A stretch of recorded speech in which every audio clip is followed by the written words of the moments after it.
A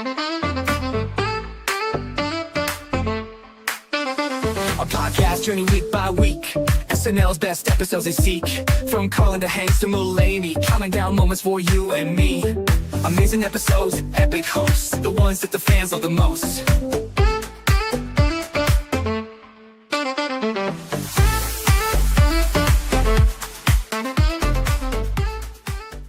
Yes, welcome on in everybody to the Saturday Night Network for another edition of SNL's greatest episodes, our countdown series we are doing throughout the summer of 2025, counting down the best, greatest, most iconic episodes in SNL history as voted by you. My name is John Schneider from the SNN. So excited to be back with you for the first time in a couple of weeks to continue on with this countdown. We are, of course, here as a presentation of latenighter.com. We got some amazing guests with us tonight, and I cannot wait to reveal all of the new episodes we're going to be talking about here. So excited to be here with you, Bill Kenny, once again. How you doing, buddy? I'm good, John. Do we still call you John Schneider, or are you taking Allie's name? I just want to make sure before we get going. All options are on the table, but yes, very, very happy to be here. My first podcast post wedding. Really appreciate all the kind words from all of our listeners who sent some nice messages. Congratulations, so appreciate you. Was the absolute best night of my life. Was truly a lot of fun. Yeah, that's awesome, man. Happy to have you back. It was fun last week with Mike and Andrew, but this is going to be a very, very good one to talk about tonight. So can't wait to get into it. Yeah, it's been great. And Bill, I only hope to be as married as long as you have been. So really excited for the prospect. That sounds like a backhanded compliment, but I will take it. Of course, Bill was here last week with Mike Murray and Andrew Dick. It was a blast. So in case you're a John Schneider only person, no, you don't have to be. You can go back and listen to last week's episode. It was a lot of fun. So great listening to that one, but very excited to be back here. And we have two amazing patrons joining us on the show here tonight. So first up, let's bring in my man, Ian. Ian, how are you? Great. How are you? And again, another congratulations. Thank you. Thank you very much. Great to get to speak to you. I'm doing absolutely fantastic. Very pumped to be here tonight. And joining us for the first time on the Saturday Night Network, one of our newest patrons is Jonathan Peck. Jonathan, how are you? Doing good. This is sort of the first time around this channel you might see this beautiful face from here. And basically in my cool mustache better than others. And I'm and the first one I got an email to come on this episode. It's like, cool, I'm going to be on. And basically, it's going to be fun, like 2.5 hours, I suppose. I don't know how long I'm supposed to do this. I don't know if I'm supposed to cuss around. I don't know if the YouTube regulations will allow me to do that. So I'm very intrigued how this is going to go. And I'm intrigued to make some new friends around here. So I appreciate it. Yeah, it's so exciting to have new people join us and meet new friends. That's like the best part of doing this is getting to meet new people. So I'm really excited that you decided to come on here, Jonathan. As you said, we're going to be live for the next couple hours. We'll see how these go because, we've been doing 4 episodes for the last 5 weeks. Tonight, we're only revealing 3, and we're going to continue that pattern on for the next 9 weeks after this until we get to the final 3. So it'll be really, really interesting to see how these turn up. Bill, it's been a lot of fun going through every episode each of the last 5 weeks. So in case you're just jumping in now, let's recap the first 20 episodes we have revealed so far. We'll get Ian and Jonathan's thoughts on the list here. So we'll bring them up on screen. And starting from the bottom, let's go with Patrick Swayze and Mariah Carey from season 16, followed by Michael Jordan and Public Enemy from the following season. David Alan Grier jumps in next with musical guest Silverchair from season 21. Anne Hathaway and the Killers came in season 34. So that was week number 1. The next 4 were Jerry Seinfeld and Annie Lennox from season 17, Conan's episode from season 26, Justin Timberlake Double Duty, his 5-timers episode from season 38, and then William Shatner from season 12, a really fun episode there. It's at number 43. The following week, we got another Justin Timberlake with Lady Gaga, his 4th time hosting, season 36, Christopher Walken and Foo Fighters, season 28, Alec Baldwin and his Christmas episode with Pavarotti and Williams, season 24. Then we got Sigourney Weaver, number 39, season 12, a pretty epic episode. Ryan Gosling made his way onto the list with Chris Stapleton from just a year ago, season 49. Alec Baldwin and the B-52s. That was a blast to talk about from season 15. Seth MacFarlane, the premiere from season 38, made it at 36 on here. Lindsay Lohan and Usher from season 29 was the final episode revealed that week. And then last week, I was not here for this, but here are the 4 episodes that our guys talked about. Christopher Walken came back again with Arrested Development from season 18. Just an awesome episode if you haven't seen it. Charles Grodin, his very famous episode from season 3, where he just doesn't really want to be there, doesn't really know if he should be there. Very confusing stuff there from Grodin. One of SNL's biggest mysteries. Paul Simon and the Persuasions from season 3. We got the Christmas episode, Jimmy Fallon and Michael Bublé from season 37. And then just from a few years ago, Jason Sudeikis and Brandi Carlile from season 47. So Bill Kenny, first 20 names or episodes on the list. So we're 40% of the way through. What do you think so far? So far, so good, other than a couple that we talked about a few weeks ago. But I think the biggest issue with last week was Jason Sudeikis. You know, we kind of got in depth with the recency bias, and it's a very good episode, but is it too soon? Is it something that we kind of needed to, you know, separate ourselves from a little bit? But overall, this is a very, very good episode ranking at this point. We've got a wide swath of different seasons. We haven't covered everything yet, but I feel like we're getting, as we get deeper into this list, we're going to get even bigger bangers that you might have forgotten about. Yeah, so I'll give the quick summary of my thoughts from last week. Christopher Walken, Arrested Development, again, one of the greats. It's sort of in that Alec Baldwin B-52s range of like a really solid episode front to back. So that's a great one. Grodin's the one I'm probably a little bit lower on than a lot of people. I do think it's a solid episode, but it's one that, you know, for me, I just don't know that the gimmick is like worthy of being all-time iconic, but it's definitely, you know, I consider it a top episode. It's just maybe not like in the pantheon. Fallon and Bublé, you guys were way too low on that episode. I mean, that's one of the great Christmas episodes ever. I cannot believe the slander that was happening there throughout that episode. So total shame on all of you. And Jason Sudeikis and Brandi Carlile, if you're going to put a modern episode in there, I think this is a very solid choice. Yes, but Andrew Dick was harder on Fallon than me, so I can't even take all the Fallon hate on this. But yeah, this is, you know, I think we've talked about Fallon so many different ways, so many different times. This is a very good episode, and there are very great moments, but there are some duds. So again, that continues to be a problem. Yeah, it's a quintessential Christmas episode, I think. So Ian, let me get your thoughts on the list so far, 50 through 31. I think most of it feels right. I also agree that the Lindsay Lohan and the Ursher baby episode should not be here just because of Debbie Downer. Right. But I mean, it was fun to watch and like revisit, but like, I'm like, I don't know if it's like, you got to see this episode. I don't think I'd recommend it to people. No, it's not. It's a good episode, probably from a bad season. So the standard of it is really low. But yes, that's clearly there from Debbie Downer reasons. And also that Lindsay Lohan was a very big deal back in the day. Jonathan, what about you? When you're looking at this list and what we revealed so far, how do you feel about it? For the most part, it's actually well placed if I'm looking at this ranking them. And I think if I had to pick an episode, maybe I'll put a tad lower for a bit. Not because I don't enjoy this episode. Maybe the Ryan Gosling, Chris Stapleton episode is just a tad little lower than compared to other episodes that were behind it, though. And same thing with Ian pointed out about the Lindsay Lohan episode. And if you kind of remember it just more the Debbie Downer sketch, maybe you take that out of it. I don't sort of remember other parts of it. Maybe that Harry Potter one, and that's pretty much it. And basically, for the most part, I'm actually in agreement with it for the most part, though. Just a little mismatch right here, but that's more of a nitpick than anything else. So I think I would get it a solid, though. Yeah, I'll reiterate that I think the swath of the episodes that we've gotten from all different eras has been really impressive. The fact that we got one from the original era last week, it's like finally we could check that off the list. So I think that at the end of this, we're going to feel pretty good about how many seasons we've covered. So we will see and go through all of that. So those are the first 20 we've revealed. Like I said, we got 3 tonight. Before we get there, I thought it would be fun just to play a little game. So Bill, I'm going to ask you, and Ian and Jonathan ask you as well. Through these 20 episodes, we've seen a lot of different cast members. Which cast members have appeared the most so far on the countdown list? Bill, can you give me 1 or 2 that you think we've been seeing a lot from them in their episodes, and maybe they have contributed to getting their episodes on the countdown list? I would think Dana and Phil would probably be close to the top just because of the seasons that we've talked about the most. Okay, those are good. Some good answers. Ian, any cast members that stand out to you that you're like, wow, we've covered a lot of those episodes?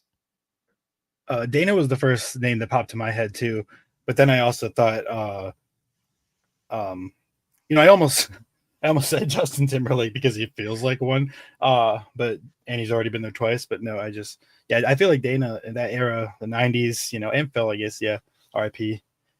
Yeah, it's interesting, right? Because if Dana and Phil are all over this list, it only adds to their legacy in a way that some of the greatest episodes in SNL history have the two of them in it. Jonathan, any names that you see a lot of when we were reviewing all these episodes? Same thing. I just mainly put Phil up there. Maybe it's just the first person I can palm up there if I want to get more cast member the most. And probably second maybe is Dana. If I had to add maybe a third one, just a little for an asterisk, is I think tentatively slightly probably to probably I don't know. Put me on the spot to try to figure this out. No worries. Yeah, no. If you want to say Dana and Phil, that's okay too. That's no problem. I know. I felt like there was one more there. I tried to put that, but I'm not putting that out there. I'm sorry. Yeah. Okay. No worries. So let me show you guys who we have in the top 10 so far. And obviously, like a little bit of a caveat that some people have just been around for so long. They're naturally going to be in a lot of episodes. But Kenan Thompson has been in the most episodes in the countdown so far. He will probably top the list. So it's just interesting to see, where he's truly fully formed. But 8 episodes out of the 20 so far have had Kenan in them. We have 7 for Dana and Phil, also 7 for Fred, 7 for Seth Meyers, and 7 for Kevin Nealon. So there for a long time as well. Daryl Hammond and Victoria Jackson and Tim Meadows have all appeared in 6 episodes on the countdown. And then Bill Hader and Bobby Moynihan have appeared in 5 episodes on the countdown so far. Any surprises here, Bill? Victoria? No, obviously she's part of that cast that we're talking about. Kenan, such an obvious choice. I guess thinking that we haven't really gotten a lot from the modern era, anything from the 40s other than Gosling and last week's Sudeikis. So didn't really think of him, but he's been there since season 29. So that should have been an obvious one. Yeah, definitely. So I would assume he's going to top the list, but I think the people who maybe haven't been on for so many years that appear the most here, like we'll try and figure out what the right number is. Those are the ones that I think are the most interesting. Phil Hartman was obviously a long time. Dana, Dana being in 7 episodes here, I think that's a really good stat for him. So it'll be really interesting. Victoria there was 6. Like, these are good signs for these people that are in, part of great eras. So we will come back to this later on in our countdown series.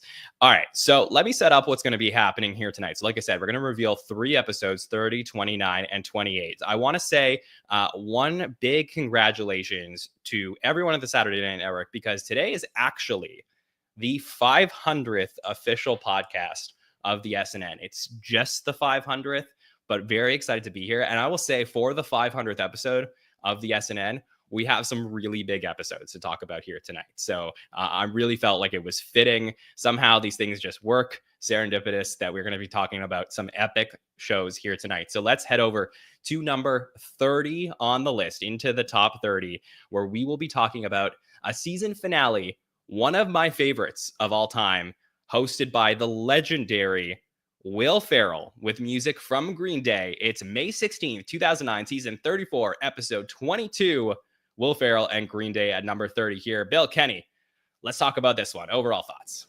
Well, first of all, let me get me in here. Like, I hit the trifecta on this, right? A 5-timer, a cast, and a finale. So at the end of the show, when you talk about my predictions, that really helps. No, Will Ferrell, all-timer, like one of my favorites of all time. We've talked about him so many different ways and so many different times.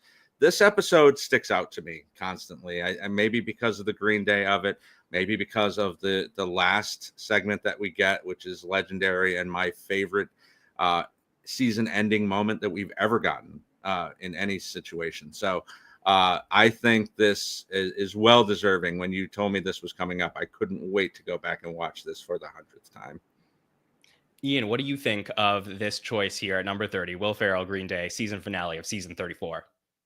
I feel like it should be like towards closer to like the top, but I'm happy to be able to talk about it. So I'll take it. I think it's great front to finish. I love Green Day and everything. Yeah. It's just I watched it three times and have laughed like harder each time, noticing new stuff. It's great. So, I mean, like I said, happy to talk about it in this spot, but I think it deserves to be closer to like, I don't know, a lower, in a good way, lower. I don't know how that works. Lower number. Yeah, of course. Near the top of the list, but a lower number. Yeah, I get that. yeah. All right, Jonathan, what do you think overall about this episode and it coming in here at 30? As soon as you mentioned this episode in our email, and I was like, it's with myself, like, yes, perfect. This is actually one of my favorite season finales of any season of SNL out there ever. Like, it's up there for many others. And like, I'm not going to sort of a broken record on this. It's really fantastic. And basically, Will Ferrell, probably my favorite Will Ferrell episode that he ever hosted coming back to the show. This was, I think, my favorite of his hosting jobs coming back. And basically has a lot of great things in it throughout, sprinkling out the show. And basically, we're going to talk about them in a couple minutes, and also sort of the final episode of Daryl as a cast member. It is sort of like more of a, how am I going to say it, really describe it as more of a somber episode, basically, when you're near it, and you slowly down of the number of sketches and the people popped up. Like, oh yeah, that's right. Been a little bit longer. It's like 95 basically. So I'm glad I'm going to talk about this episode, and I'm going to talk about in depth of it, if you will. So can't wait to talk about it. Yeah, so the first time that Will comes back, it's in season 30, 4 seasons earlier. And season 30 is a really rough season of the show. And getting Will back, it's like a breath of fresh air. You're so excited to see him. It's like one of the good episodes and just a really, really rough season. Season 34 is completely different. I've argued before that I think season 34 is, if not the greatest season in the history of the show, at least in the top 3. There's just so many epic moments in this. There's probably the strongest run of episodes in a row in the fall that I think we are going to get. We already spoke about the Anne Hathaway episode earlier in this countdown, but just from like every episode is really solid, and they do something in this episode, and you can't help but start here, which is, as Bill alluded to, probably the greatest way they've ever ended a season, which is they have this sketch, Goodnight Saigon, where it's, as people now look at it as sort of the goodbye to Daryl, but it wasn't really. It was really a goodbye to season 34 and this huge moment that they were having of like, SNL is just as big as it's been in a very long time. And they bring back all of these hosts that have been there earlier in the season. They have cast members who were part of this cast but already left the show, and Maya and Amy. You have people like Norm Macdonald and big surprises like Elizabeth Moss and Artie Lang who are there. And they just all come together to sing on home base. And it is like as chilling as you're going to get of like, I watch this and I want to run through a brick wall. And I'm just like, I cannot love the show more than I love it when I watch Goodnight Saigon. Bill, what's the moment like for you when you revisit this? So are you saying, John, that this is better than the finale we got this year with Victorian ladies at lunch? Are you saying no that? doubt, no doubt. Okay. Yeah. Listen, I mean, there's so many different things, and your life kind of coincides with SNL, as you know. And when I was in college, these guys were coming on to the show, Will and Daryl. And one of my college songs was Goodnight Saigon. So this was such a nice wrap up 14 years later.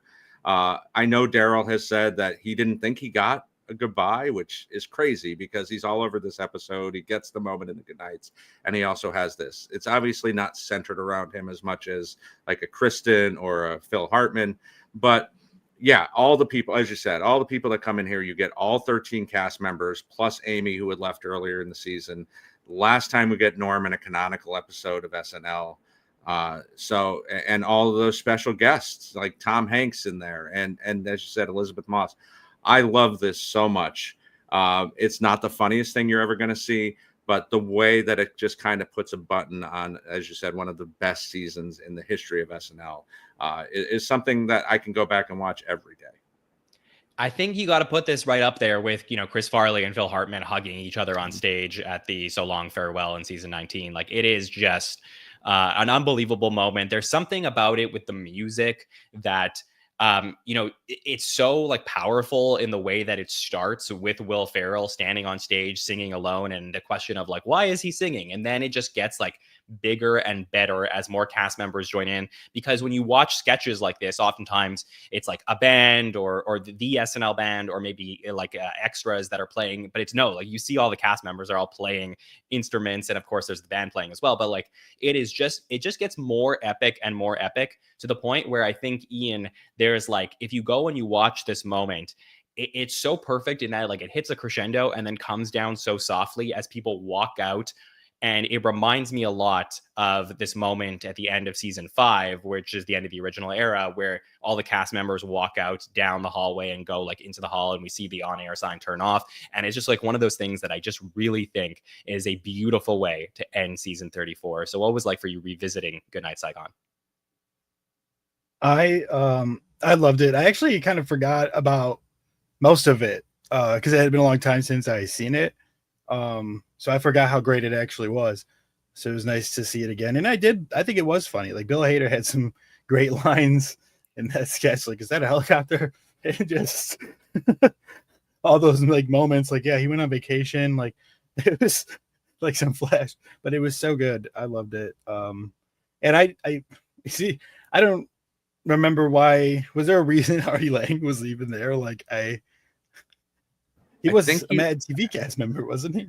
I think he was a guest of Norm, and Norm kind of pulled him up on stage. I don't think he was supposed to be in it, which is why he doesn't have an instrument, right, John? That is true, yeah. And there's like this really cool moment of like Artie walking off stage, and you hear like the crowd be like Artie, and then like he's like woo, and like it's just like one of those things that like you only get when you're watching it live. There's you'll go many weeks watching SNL episodes and not get these like really fun moments of like, oh, I'm so glad I saw this while it was airing live. But when this was airing live, like I remember watching it. I remember the chills and being like the coolest thing of not knowing like who will show up or what will happen. Because yeah, this is a really like cameo heavy episode, but like the cast is heavily involved, and it goes to show you like in their absolute peak. Like again, season 34 is probably the peak of the third golden era. The in their absolute best, they match wits with anyone who's going to show up. Just because you have the cameos, you have like in the season, you have like Beyonce and Justin Timberlake dancing with Bobby Moynihan and Andy Samberg. Like you have these moments, but the cast is so good that they're going to hit all of the right things. That Will Ferrell, one of the greatest cast members of all time, is going to fit in so well with this cast in this episode. So Jonathan, for you, what was it like revisiting Goodnight Saigon?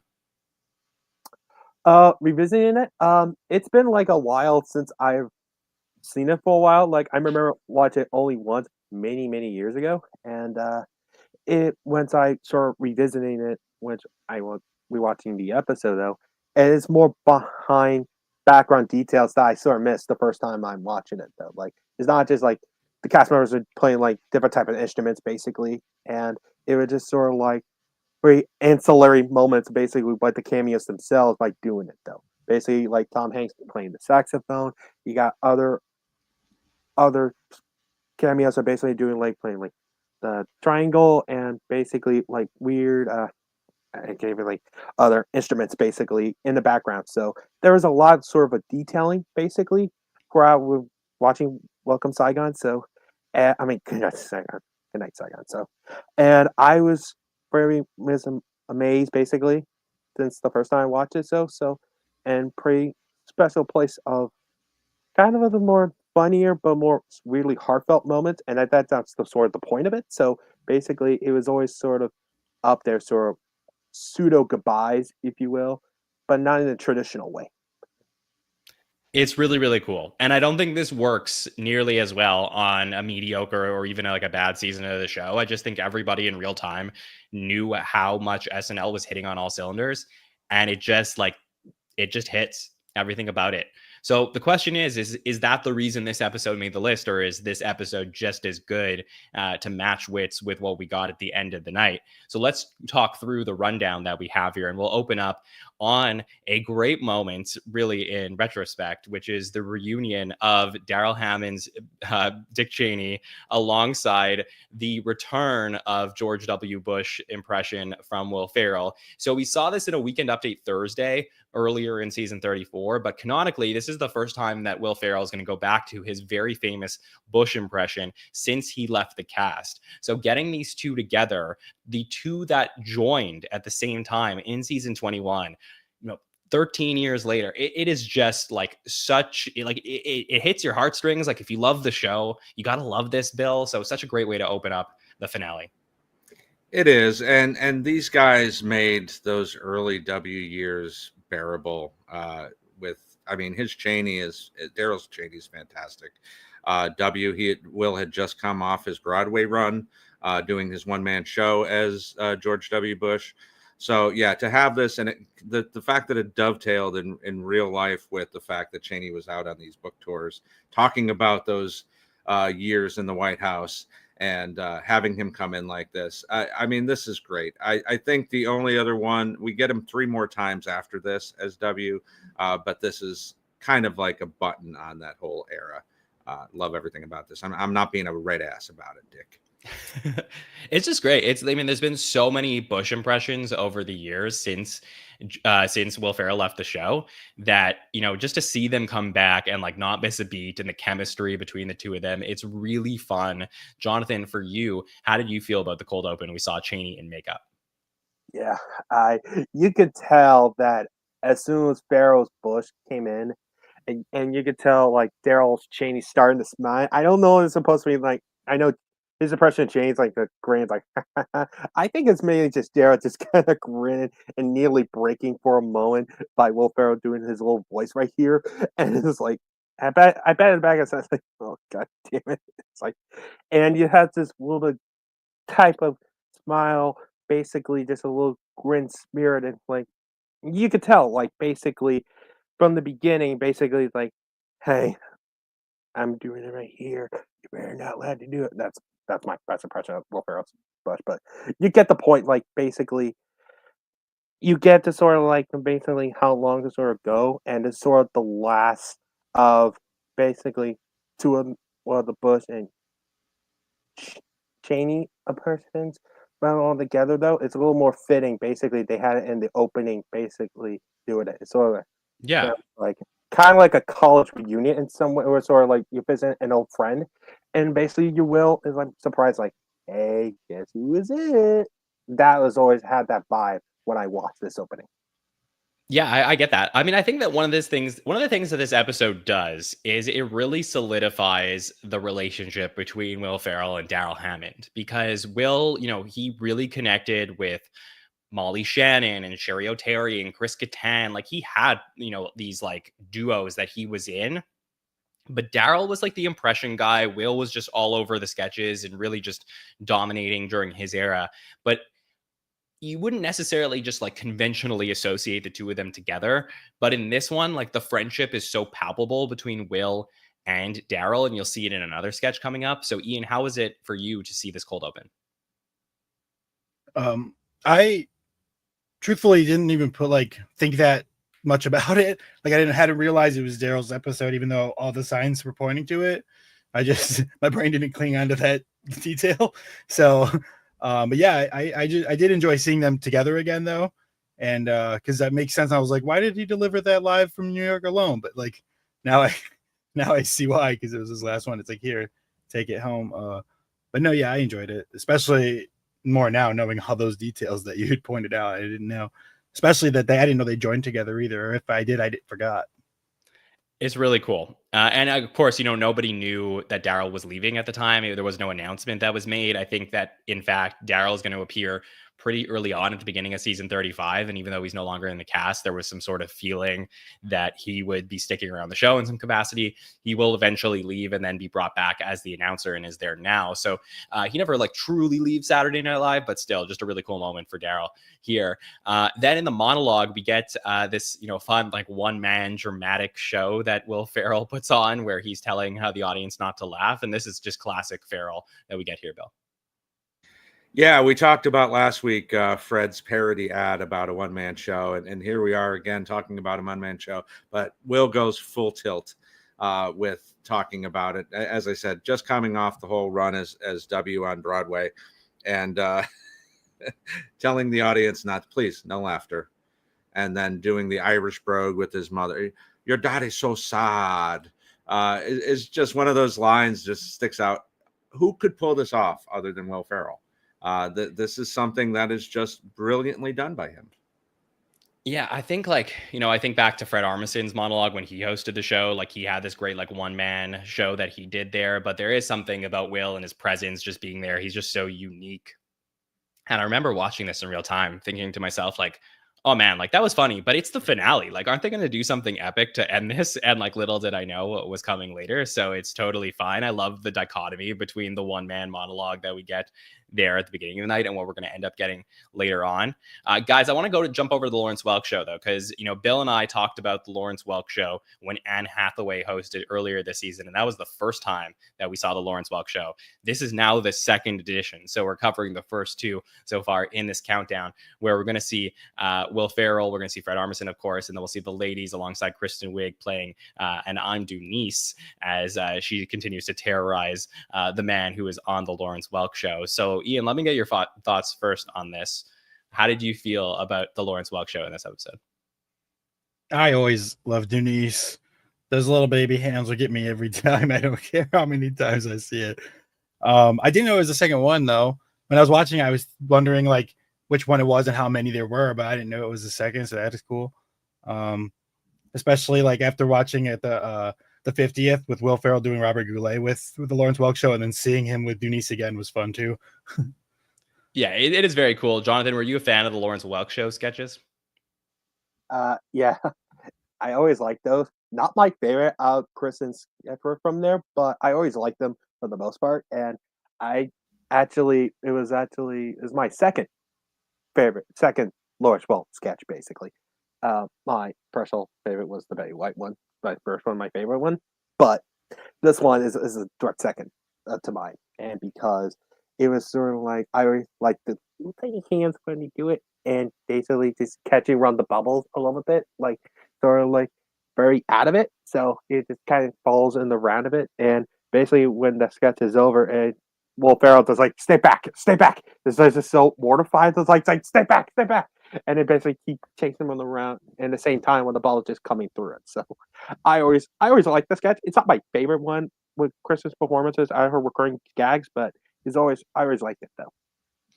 I think what I really do like about this one compared to the first one is that the first one is just all about, hey, like Dunice is the weird sister. And there's like something weird going on there. Like, okay, that girl looks like she, was born near a nuclear power plant. Like that is weird.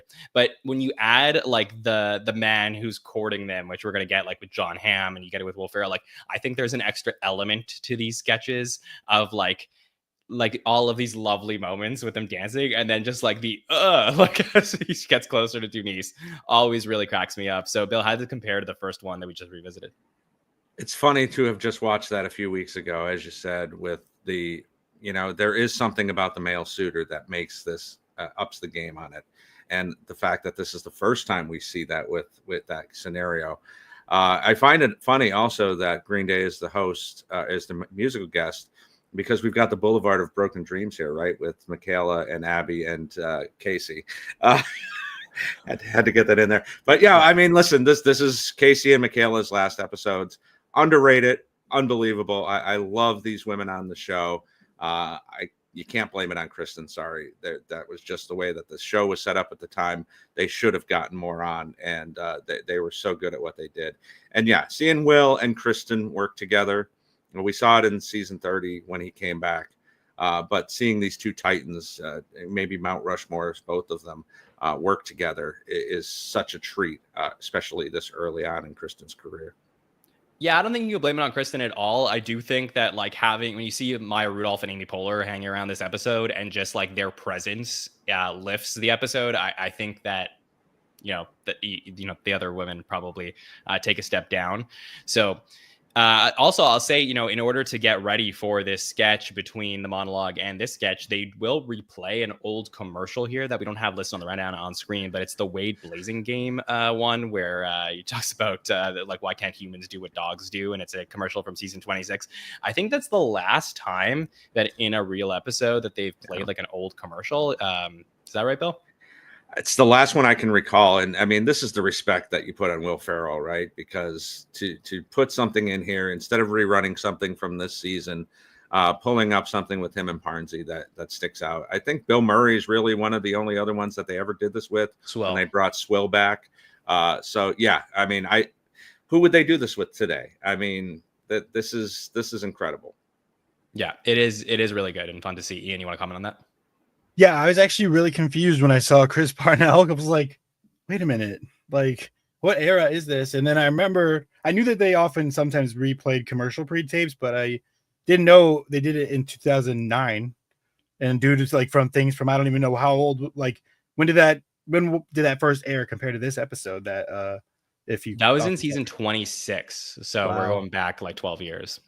Dang. Yeah, it's interesting. And then there's no, like, besides that, there's no other pre-tapes in this episode. So I know that they probably used a lot of their pre-tape budget on filming Mother Lover the week before. That's just a guess as to why we don't really get much here. I'm trying to look and see in the cut sketch. Oh, there was an SNL digital short, which actually I think the timing works out really well with the Lonely Island podcast, where I think they're covering this episode coming out tomorrow. So there's a digital short that I'm sure they're going to talk about and you'll get to hear about called Secret Weapon that got cut from this episode. And a couple of commercials. There's Got to Be a Better Way and Kick It also got cut from this episode. So yeah, all of the pre-tape material except for like an old one was there. So very interesting stuff here in terms of the rundown and how it got put together. Then we get to Celebrity Jeopardy, and this is the final Celebrity Jeopardy. Except for SNL 40. Well, we're gonna get this like pretty epic one, but this is the last one that's going to appear in an actual episode. We get the return of Daryl as Sean Connery opposite of Will Ferrell's Alex Trebek. We will get an appearance by Tom Hanks playing himself, which is always really fun to get Tom Hanks on the show, who at this point in his career is not hosting the show very often. So it's great to see him again. We will also have Kristen as Kathy Lee. And then at a certain point, just all of a sudden, Norm Macdonald appears as Burt Reynolds to come back on the show. And like, that's when the night starts to feel really epic, because you're like, okay, getting Norm on an episode in 2009, like, this is a guy who you probably thought's never going to appear on SNL again. There's a good chance. And he was there and just was having a lot of fun. At one point, he's just running around the set chasing after Alex Trebek. So it's so cool, Bill, to see Norm there. So cool. And in retrospect, knowing that this is the last time we get him other than SNL 40 it is really kind of bittersweet. Getting him twice in this night. Kind of wish he had appeared on Update as well, but I will take what we got here. This is great. Celebrity Jeopardy's never let you down, even though they're kind of paint by numbers. Having Tom Hanks there as himself and playing a very stupid version of himself, trying to get that pickle out, talking into the pen as a microphone. This is great. And again, we get to see the Will and Daryl interaction as they have this epic battle between two people who probably never actually met in real life. It's crazy. I would say that Celebrity Jeopardy sketches are probably the most consistent recurring sketch in the history of the show. It is just like, it never fails. The catch these men or catch the semen bit is so fantastic in this one, along with Daryl's Connery's drawing at the end as he's pissing on Trebek's grave. It is just truly epic stuff here. Jonathan, what was it like for you to revisit the Jeopardy sketch that we got here? Oh, it's great. It's sort of like it is just feel like the final hurrah. It's like it basically with Sean Connery, and he tells like, I'm gonna. This is my Sean Connery voice. I'm gonna mess you up for the very last time, Trebek.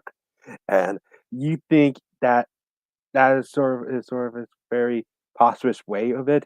And the best part about that Celebrity Jeopardy sketch is basically Tom Hanks had basically got his plastic nail on his face, and he's very stuck in it, and he's trying to, and it's like backs his head throughout a screen, basically. And a few minutes later, it got a little bump in his head when it cuts back to him. So I was kind of burst out laughing when I still saw that, and I never expect I was younger at the time, I was Tom Hanks is more of a drag actor, before I kind of know that.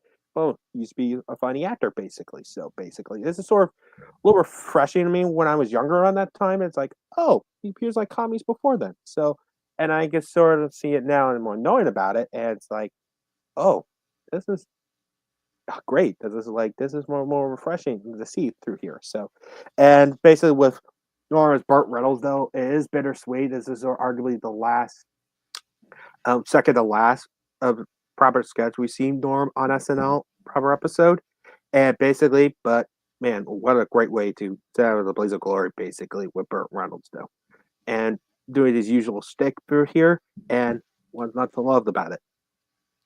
Yeah, seriously. Ian, what about you reviewing and going back to see this sketch? Well, I love all those Celebrity Jeopardies. The back and forth between Trebek and Sean Connery is amazing.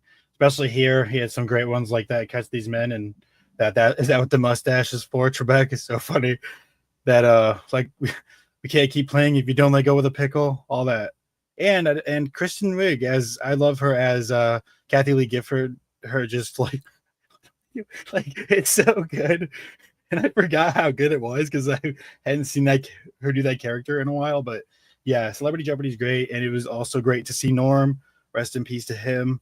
I also wish he was on the show more. And him and Patrick Swayze actually died on my birthday. I know his name was brought up earlier because of the list, so that was like, how devastating to lose him on my birthday. That was sad news. But yeah, I loved Norm, so it was cool to see him. Yeah, it was great to see Norm in this one, and really interesting thoughts there. Let's head over to Inside the NBA. So probably a pretty forgotten sketch from this episode, where we're going to see like a limited edition of Inside the NBA with Bill Hader as Ernie Johnson and Keenan as Charles Barkley, looking at Will as Mark in the lower third. So every time that Mark comes on, Chuck gets really excited about this. So this is like a cute sketch here before the musical guest, Bill. Mark's back, and he's got a dustbuster.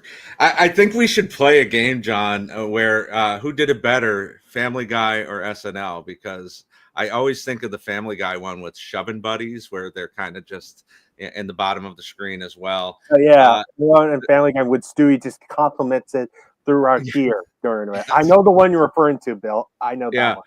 Yeah, exactly. So I think that's a really it's funny how comedy just kind of seeps into other areas. But no, I enjoy this a lot. And the fact that Chuck just continually gets more and more into the fact that Mark is coming back and eventually having Mark talk to him at the end. And Bill Hader as Ernie Johnson is always great as well. I think they would do something like this when Tracy hosts in 2015, and they did like a 30 Rock reunion, and I think they did some stuff with the lower thirds there. But I feel like this isn't like completely unique, but Will is like really charismatic as Mark. So good stuff here. Ian, did you like the Inside the NBA sketch we got? I actually did. I love anytime like I guess that's probably like meta, right? When lower thirds are like addressed. Like it happens in Big Mouth, it happened like in Family Guy, like you mentioned, and just that again, like it's so funny, especially when they interact. And he was like, "I love you too." Yeah, this is good. It was really solid sketch here before update. So really good first half run. We're gonna get to Green Day here, who's performing on the show, and they'll perform "Know Your Enemy" and 21 Guns. And you said you're a big Green Day fan, Bill? I am, and they had to be thrilled. I mean, they do a number one song here in Know Your Enemy and number 5 and 21 Guns. They had appeared 2 other times, season 20 and season 30. So do you think they were happy to be on a good season, John, for the third time? Very rough. I will say their performances are slightly more epic in the other two. Like when they do When I Come Around and they're going to do Holiday. Like I would say they're a little bit more subdued here, but like just a super solid musical guest for the finale. Yeah, absolutely. Yeah, as someone else who I saw a lot of Green Day shirts back in the day, and little shout out to Springfield Mall. They had there and Hot Topic a lot of Green Day shirts, so that was more popped out. And a little off tangent for me to say this, so I actually saw Billy Joe Armstrong one time back in 2015 Thanksgiving break. Me and my family went to a Broadway show in Hamilton, and he just casually walked through the entranceway. I didn't know what it was until my sister just pointed that out, and it's like, oh, whoa. I just missed Billy Joe Armstrong walking by, seeing Hamilton while I was waiting in line. So I was like, whoa, just a little up there. Sorry, I just want to put that out there. So no, it's all good. Yeah, I mean that must be really cool to see him in person. And I always feel like Green Day like finds ways to reinvent themselves. When they had that album in 2005, when they're going to be musical guests in season 30, just like probably one of the greatest albums. And also, I listed their sort of their soundtracks about American Idiot though. So basically, that was also sort of. It was just really cool to get them here on the finale. And then love how they open up Weekend Update, where Seth is just going to sort of build up. Like I got chills all over again when I saw it, when he was like, it's the finale, so we got to welcome back. And then in comes Amy. And like, Amy was part of the season. So it's not like, I know it's a cameo, but I don't necessarily look at it as a full cameo. But it's just nice to wrap up the season, getting the 2 Weekend Update anchors back together. They're going to have a lot of great jokes here on Update. They'll do a really on Arizona State not giving an honorary degree to Barack Obama. So really cool to have them there. And then Will Ferrell will be the only correspondent we'll see come on Update, and he's going to play since long past Harry Carey, who I believe he did play. The last time he had played him was actually also after he passed, and there was like a great joke in there about that, to talk about steroids. So the first time since 1998, season 24, that we see Harry Carey on the show. Bill, it's so good. It hasn't lost a step at all. Has not lost a step. And I have to point out, John, we are undefeated with random shithead Trump jokes. I knew you were going to that say one something. with the. I mean, listen, man. Every week, it's not even the darkest timeline yet. We're talking about Miss Universe and how. But okay, we'll leave that to the side. Harry Carey, one of the best characters ever on SNL. Such a great impression. If you're a baseball fan and growing up in the 80s and the 90s, you knew this dude, and he was drunk all the damn time. You're a Cubs fan, John. You're younger, but you have to know the legend of Harry Carey, like in real life. Of course. Yeah. My favorite one. I listened to Harry Carey. One of my favorite jokes of all. One of the favorite things he ever said in real life that just sticks with me is he would point out couples in the audience, and he'd be like, "Hey, he kisses her on the strikes, and she kisses him on the balls." And yeah, Harry, have another bud. But yeah, this is great. I can't believe we've never gotten this again. The only note I would have is that he should have called Seth Norm. I mean, that's yes. That would have been really, really great. And like I said, he hasn't lost a step at all. Every time I see it, I'm like, oh, man, if we could have gotten Will Ferrell as Harry Carey talking about when the Cubs won the World Series in 2016, like that would have been so perfect to get that back on the show. But yeah, I mean, just a dominant episode from Will where he's really just like all over the place. Like whenever you see a host on Weekend Update, like, he's just going to bring it. So like Ian, I felt like this was another notch in the belt of like, this may be the best Will Ferrell hosted episode ever.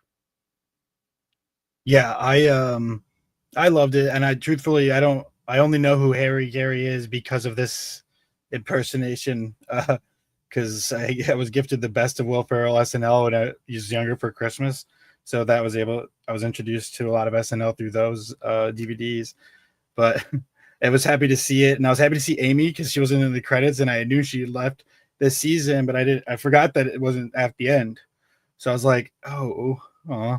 And then when she came back, I was like, "Yay!" Because I loved really with Seth and Amy was always one of my favorites. And then when they would do it on late night, I always loved that too. When she would be on there, but yeah, it was good. It was fun seeing her back and seeing him do that again. Was it always the? Because I thought he was like been dead before. I don't know who he is. So he died within SNL being a thing. He died in 98, so I think it was right towards the last couple ones that Will had done. Yeah. Was he always the ghost then? Because I don't remember that. Just the last time. No, like just the last time. Yeah. Yeah. And yeah. he said like last time, basically. He was still broadcasting. He was still broadcasting when he died. So he was very old, but he was still broadcasting. Yeah. Okay. Yeah. It's great. Jonathan, did you enjoy Harry Carey on Update? Yes, I did, John. Very well, though. And yes, I will. Yes. Matter of fact, Will Ferrell's impersonation of Harry Carey made me introduce you to Harry Carey. And I always thought, like, when the first I saw him doing it, though, and I just like, who is this crazy person that he's doing? And it's like, and I didn't know Harry Carey was a real person until I got older. It's like, oh, he is a real person. And I was very much right here. And I read a lot of stories about Harry Carey, though, like, Bill pointed out, he is a very hairy drinker around that time. Basically, legendary broadcaster. There's a lot of Harry Carey quotes, basically. So I'm not going to go all of it. So, yeah, Will doing it basically sort of the ghost version of Harry Carey is always fun. And also it's very fun to see like Amy coming back right here. And like you mentioned, she left the show she left the show in the middle of the season. Basically, she finally come back and to kind of sort of finish it off as well. Though in the season in an episode sort of goodbyes, it's sort of like might be sort of a proper for goodbye. Basically, when the update with Seth before she worked on Parks and Rec afterwards. So I think it was very cool to see her doing a little wheelie though with Steph basically. And basically I do love the sort of the about the it was after basically like Arizona State basically not getting President Obama's like the commitment speech, and then they cut it like to like the Notre Dame approach. And I do like that little comment a little bit talking about it really afterwards though, and I thought I was a very way he did it though. So and also you mentioned like a kind of weird one to end on. They cut to I think this might be the one he kind of looked tasty thing back in like 2009 when Andy comes out as Sajaya and it's just so wait Wait, that oops that wait I got no, mixed up. you're Scratch good. that. Yeah, that's I think that's actually a different episode. Oops, But let's sorry. talk about the next sketch that we got here, which is the funeral toast sketch. And I love these toast sketch where we talked about this when Kristen Wiig hosted in season 49. They finally brought these back, but like this is one of my favorite things that this era does because they get to like it's sort of paradey, but they get to do these characters that I think are really great, and including a couple of them that I really love, including, of course, Will Ferrell's very epic Hamilton character. Kristen Wiig is Gale as well. So many good ones here. So to get Will Ferrell alongside this cast going, just continuing to interrupt Jason Sudeikis, it is so great to see these toast sketches. Love them, Bill. Barack Hussein Obama. Yes, this is great. Not only the Will Ferrell of it all, but we get Maya. Now, is Glenda Goodwin like Dr. Please? She just shows up in random places. That was weird. So crazy. Like she had her own talk show when Maya was on the show, right? So she's showing up at this funeral. But I do like these a lot. Gail is fantastic, and Will Forte is the dominant force that carries this. Yeah, Bobby Moynihan's mic drop, unbelievable every single time. I could not believe we didn't get that in season 49. Fred Armisen as his like very weird rock and roll shorts guy, as our friend Joel at the SNL Archives calls him. Just like so funny to get to see all of the parade of these amazing characters from this cast, Ian. Yeah, I had fun with this. I think I like these better than like the celebrity impersonation ones. Those get a little old to me, but these are fun because the characters are always just so wacky and it's just I don't know. I like the weirdness of it. Bill Hader and his watch. I don't know.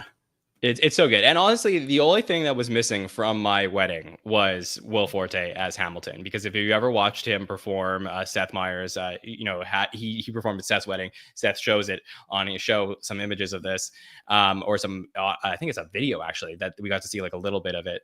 But he is so amazing in this character. As you said, the failed economic policies of Barack Hussein Obama. And he will go on to talk about how 2010 is going to be a bloodbath of epic proportions.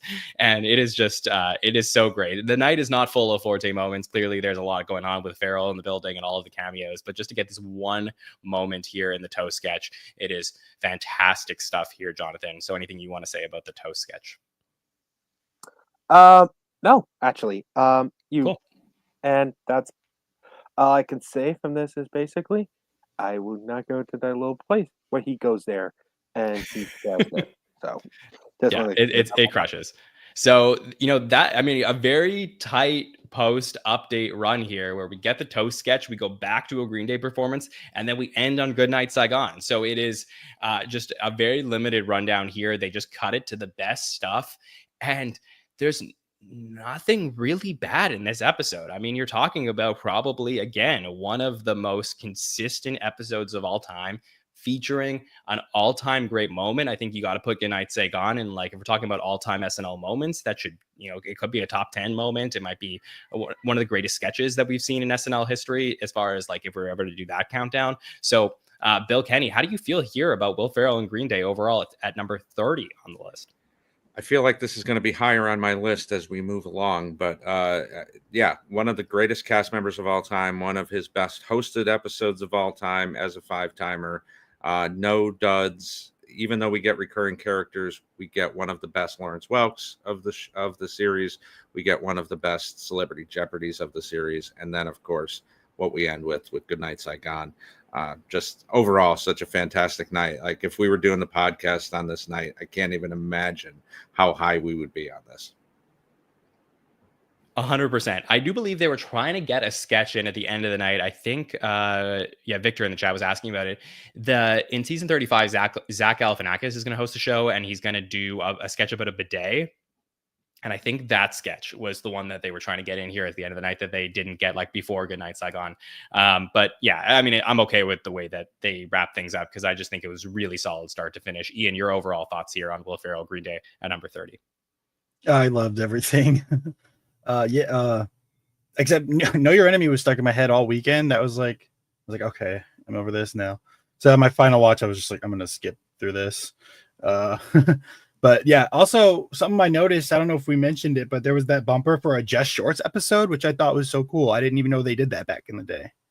Yeah, it's true. Jonathan, let me get your final thoughts on Will Ferrell and Green Day's episode. Green Day. Like I mentioned, it's my favorite. Well, just want to say this again. This is my favorite Will Ferrell episode ever come back to ever hosted, and I think it's not even close. And I think this is one of my top 3 season finales of that SNL episode they already did for his 50 years seasons of the show. And I think regardless if people know that Daryl's saying goodbye though, you could feel like you could tell, you could feel some moments of, even though I don't think they were willing to admit this. And I think that you could tell just sort of a saying a little goodbye to not only him, like even Amy coming back to finish off Fergie when she left in the middle of that season, and basically sort of like saying the last goodbye. It's kind of like basically your high school reunion, basically coming back in there to help you out do your final game one last time. Like I'm gonna use a sort of a sports analogy of this, like when a player's final game ever and your old former teammates basically come into your sideline seeing for your final game though, that's what sort of struck to me of this episode, basically. So the player's final game of the year, basically, sort of right after the sunset, if you will. So that's my final thoughts on it. Yeah, I'm not sure if this is the best episode of season 34. It is definitely a contender, though, because there's just so many good ones. Like I said, so solid start to finish. I think this is probably the right place for it because if we're talking about greatest episodes, not only is it one of the best, but it's also has the party atmosphere that a lot of people look for from the show. It caters to the cast and to the cameos, and it does have that one epic moment. So some of the episodes we've talked about in the countdown so far, they have the epic moment, but they don't have the rest of the episode to solidify why it's here. I think this one does. So for me, I think that 30 is a really solid spot. I think the listeners probably got this one right here as, celebrating the history of the show. This is one of those landmark episodes that I think we have to talk about when looking at the entire, 50 years of Saturday Night Live. So great stuff here at number 30. All right, guys, let's do it. Let's get into number 29 here. We're going to go back in time as far back as we can possibly go, because here at number 29, we finally get to talk about the premiere of Saturday Night Live with host George Carlin and music from Janice Ian and Billy Preston. And this episode has everything because it is, if you watch the Saturday Night movie, leading up to this episode, no one really knew what the show was except for Lorne Michaels, and, things were being pieced together. And this will be probably the most fascinating discussion we're going to have throughout this countdown, because how do you properly rank the premiere of Saturday Night Live? It is an episode that takes place in a time where, again, no one really knew what the show was. There was no formula. It was sort of like a bunch of, acts that were put together as a variety show. And SNL is not going to really get fully formed for a few more episodes and then slowly start to take shape after that. So this, obviously has to be talked about among SNL's greatest episodes because it's going to set up everything that's to come. But it is a fascinating thing to look at it in the context of greatest episodes of all time. So, Bill, where can we possibly start with this one?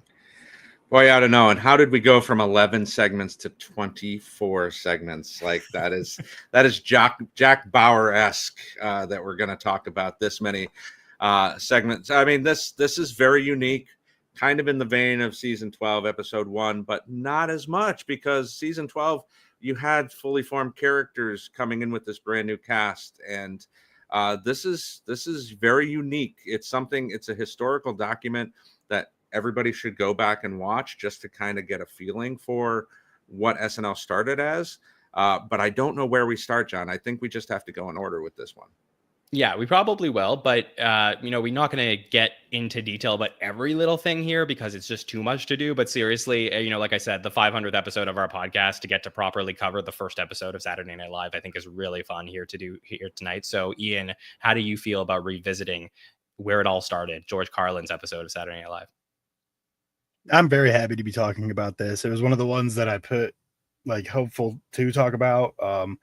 I find the format of it so interesting and just so much stuff happened. I think there's a little bit of something for everybody, like I feel like some people might love something and hate something, but like I feel like you can get a whole town of people and someone will find something they enjoy from this episode. I loved it.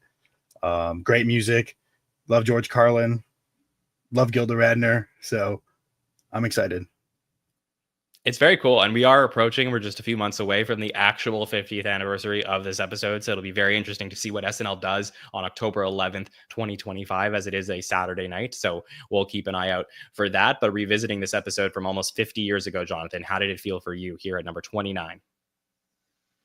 This is more fascinating because as soon as this episode pops up, I was like, oh, my very first appearance of being here, talk about the very first episode of SNL. And wow, okay.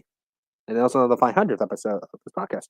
And well, I a little bit to say it's a little bit long-winded to me to say this. I actually some more of the knowledge of it because I saw the movie Saturday Night is sort of talking about it, and funny enough, I saw it at a film festival last year on my birthday, by the way. So basically, it was sort of amazing to me and seeing that.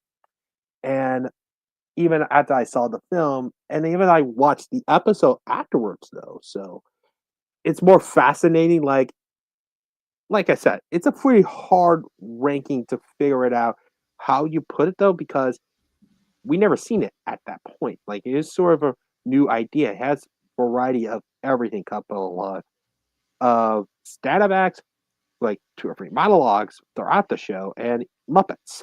So it's just a lot of very unique ways about talking about this episode. So even it was sort of the last ones I watched just before getting on here. Watch it very this morning, by the way. So basically getting a little full, ideally, how the vibe to it. So I'm very intrigued to see what I'm curious what we talking about it throughout this entire couple months of it.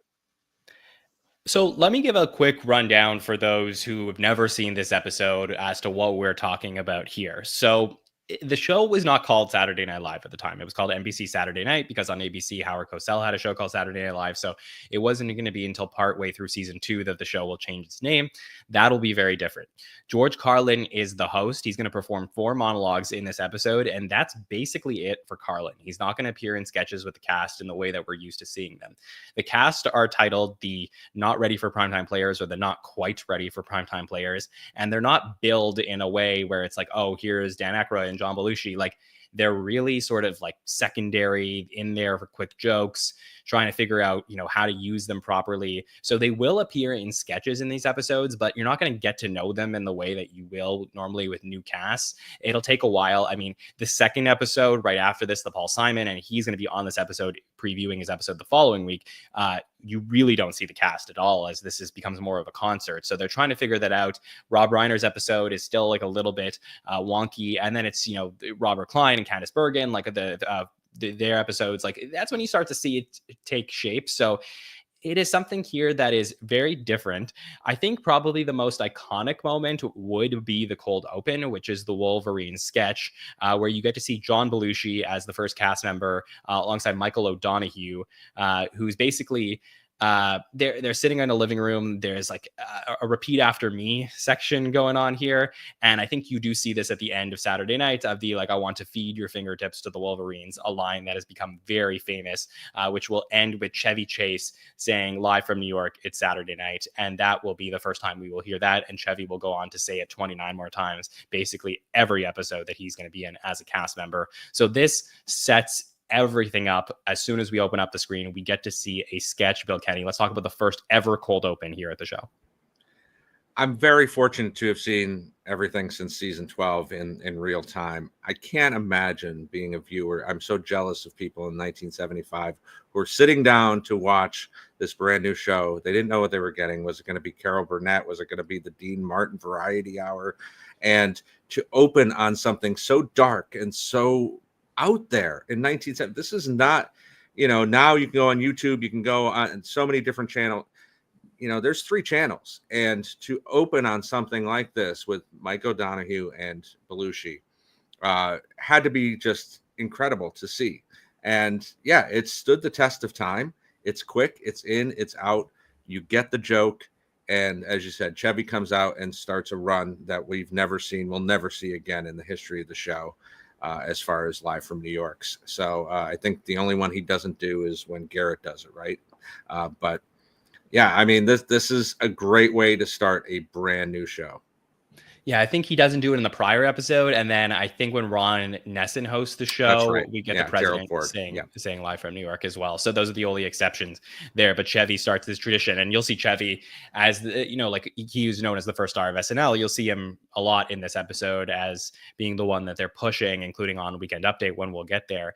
But yeah, just this cold open and seeing John Belushi there. I mean, just the chills, knowing that he's been gone for so long, and still, like, in retrospect, like there is this iconic shot of Belushi and O'Donoghue sitting on those chairs. Ian, your thoughts about revisiting the Wolverines cold open? I love the Wolverines cold open. I love the accent Belushi's doing.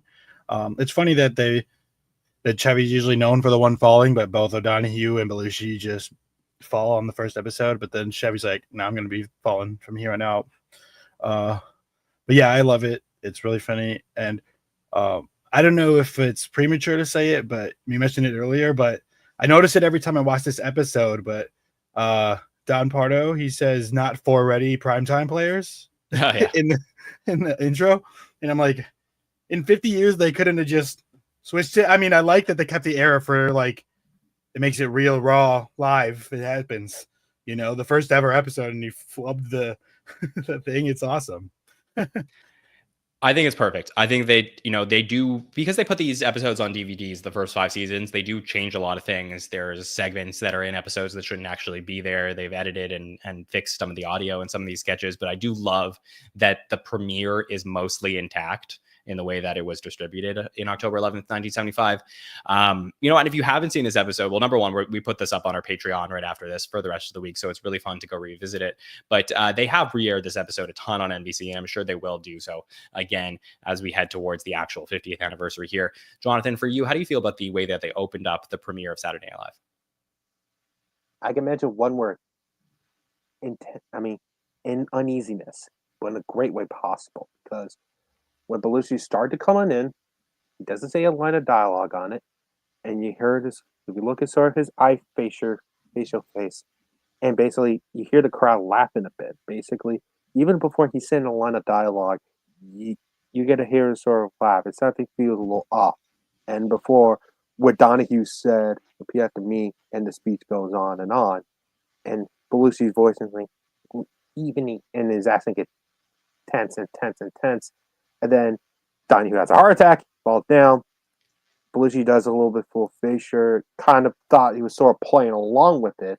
And I don't know if he kind of fixed a heart attack or just has a heart attack or sort of plays along with it. So basically just there, and then you got the Live from New York. It's such a very unique way to, like, open sort of this type of show, regardless if it's new or not. It was just more very unique way of doing it, though. Even those tiny steps of detail what the performers are doing, I think there was more intriguing and more stand the test of time. So Ian alluded to it. So we're going to see this opening montage. It's not going to be the traditional one where you're going to have a shot of every cast member. Eventually, SNL will get to this point in the original era. But for now, they just show a list of the names of the people that are there, including Michael O'Donoghue, who will only be a cast member for, I think, 4 episodes. George Coe is on that list, who this is his only official episode as a cast member. This is, the guy who was cast as the old man of the group, who will not make it past just a couple episodes. And he'll be around for a lot lot of season 1 to appear in some stuff, and I think even in season 4 he appears in something. So like he's sort of around the show every now and then, but just not really one of the most remembered parts of the early episodes here. But then we're going to go to George Carlin, who's going to be the first host of Saturday Night Live, and he's going to perform 4 monologues throughout this episode, and it's just him performing on home base. The home base looks very different than what we're used to. It's not this like front stage thing where everyone's sort of facing it. He sort of walks down from the top. There's this great iconic shot of him walking down the stairs and then headed towards the middle of the crowd, and he's going to perform these stand-up sets of various degrees. You know, the first one's about football versus baseball. We're going to get some rapid fire topics, and then I think the one that a lot of people do remember is his 4th one, where he talks about God and religion and all of that. So I guess, you know, for people who were looking for different things from the show, it was nice to get a stand-up who was very popular at the time. Of course, George Carlin would be invited back to host in season 10 and will properly appear in sketches, but for his first time, he is the official host of the show, but not in the traditional sense. Right. And why that's one of the reasons that this show feels so different from what we get by the time we get to Candy's episode a few months later. But I love George Carlin. I had the honor of seeing him before he passed, and one of the greatest of all time. Still stands the test of time. If you go back and watch, he was so prophetic with what he was able to say about, you know, government and religion and things like that. And he's already well on his way here. As you said, that the whole religion one that he does at the end, I love the baseball football comparison that he does. That's one of his most famous pieces outside of SNL. This is just great. And I wish we got him more on SNL other than these 2 times that we see him. Yeah, when you watch it, you sort of think, like, did they even have the idea to put the host in sketches? Like, was that even a thought then? And did it only come to them later? I mean, that's like a question I think I would ask Lorne Michaels if I was ever sitting across from him, is just like, at what point did you realize, like, oh, would be fun to see George Carlin with the cast? But yeah, we don't, or at least like one of the hosts with the cast, and maybe he didn't even want to do it, but it's one of those things that is just so fascinating about this very early episode. Ian, anything stand out to you from the monologues we got from Carlin? Oh, well, just the way I was introduced to Carlin, it felt like he was a lot more darker and edgier than he probably could have been on live TV in the 70s. But I still enjoyed everything he did. I made me laugh. I've said it on the pod before, I like that format, and it would be interesting to see like a modern day stand-up just kind of like do bits throughout. I think Chappelle might have done more than one monologue in the recent years, if I'm not mistaken. I don't know, like officially in that sense, but like not in the Carlin sense, but unless I'm misremembering, did he do more than one monologue? Unless he just like maybe it was a lengthy introduction to a musical guest. I don't know. I just feel like that's for sure. Yeah. Okay. So maybe that's what I'm thinking of, but I feel like he would be one of the stand-ups who would be able to do it if they were to bring that format style back. I feel like he would be one of the few, him or Nate, maybe, like big good friends of the show. But Nate likes the sketches, so he probably wouldn't. Yeah, the only thing I could think of, like, I don't think SNL would ever do anything like this, but I do think if they had like the right host for it, a stand-up host, they didn't have the time to fit in like a full sketch, and then like for some reason maybe there's like a technical issue and they couldn't get a pre-tape going, like maybe they send the host out for some stand-up. I know that like they'll do that with Eddie Murphy eventually, you know, where, you know, the show is going short and they need some to fill some material. So like I think that the format is so formulaic, I guess, at this point, that they are unlikely to do something like this now, but it is really cool to see in retrospect. I want to go to some of the other segments that we have here. So let's talk about, we have this first commercial here for New Dad. This is the first thing after the monologue, where New Dad Insurance covers all your family's needs, not just financial ones. So if the dad passes, we can replace the dad. And this is the first, this is interesting more to me for the behind the scenes of, yeah, we're going to talk about this, Bill, with Chevy Chase meeting his soon-to-be girlfriend, Jacqueline Carlin, who they're going to leave the show together eventually, and she'll be the reason why Chevy ends up leaving as a cast member. Is that right? Yeah, so many different people sprinkled throughout this episode that aren't actually part of the cast. Her being the first female really to appear on SNL is very strange in hindsight, knowing that she's the main reason that he left the show. Yeah, it is really interesting. This is a Rosie Schuster commercial here. Jonathan, anything you got on this commercial that we saw, the New Dad one? Oh, even I know some like context about the other lady behind it. Now, in retrospect, even heard it was Chevy's girlfriend at the time, and also sort of years later why Chevy left. and it's kind of more, well, a little bit more funny in hindsight when you heard about that, and also brings, as far as like a more parody little commercial though, it's more of a slow standards. It's very short. It's more get on to the point of it. So, and I think like, hey, we're placing this old dad right here with pretty much a new dad, a little more handsomer than the old one. So it's a little more of a standard approach, but it's more of a little solid. Yeah, then we'll see our first musical performance. Billy Preston's going to perform "Nothing from Nothing," and then later on in the show, we'll perform "Fancy Lady." So, you get a little bit of everything to kick off the show. We get a cold open, we get a monologue, we get a commercial, and then we go to some music, and then we're going to go to our first real live sketch. And this is a sketch that I think a lot of people don't remember, but I always really liked it, which is that we're at a trial and there's this piece of evidence that is too, crazy to say out loud. So they're going to write it on a piece of paper and it's going to be passed through this, as everyone's going to read it, except one of the jurors, played by Gilda, is sleeping and interprets the piece of evidence as a pickup line. And you get this great facial expression from Gilda. And right away, it's this first moment, Bill, of like, oh wow, Gilda, like just in the way that she's emoting, like she's clearly going to be a star. Yeah, it's hard to imagine that people did not fall in love with her instantly and wondered who that girl was. Like right from the start. Obviously, you don't, as you said, there's no opening credits as we know them. You don't know who these people are, other than Chevy saying his name later on in the show. So they cut to her, and that wink that she gives Belushi as she gets that note is an all-time moment for Gilda. Love it. Yeah, so good. Ian, did you like revisiting this trial sketch? Yes, and every time, I mean, I think she delivers that so good. Every time I think back on the sketch, I always think she speaks. And that's how good she just, because then I watch it, it's like, oh yeah, there's no sound at all. She's just with her face, but that's how good she is. I remember it as a line. Yeah, it's great. I love also seeing Gilda's hair in this. Like everything is like very pure 70s. And when you watch the rest of the original era as they had towards the 80s, like they look a little bit different. But yeah, so good to get to see this. It's a really solid piece, even though it's pretty short. And then we see Andy Kaufman come on as a guest performer on the show. And this is so good in the movie Saturday Night when you see like the build up to Andy Kaufman coming on, but he's going to come on and do his Mighty Mouse routine here. Very famous stuff with Andy Kaufman lip syncing. And he's going to be a big part of these original days of the show as they're still figuring out what the show is. And he'll be appearing for many, many years throughout it. So Bill, just like a really fun moment and something I always think of when I think of like the premiere. Yes, Andy has such a great history with the show until he's kind of unceremoniously dumped later on in the early 80s.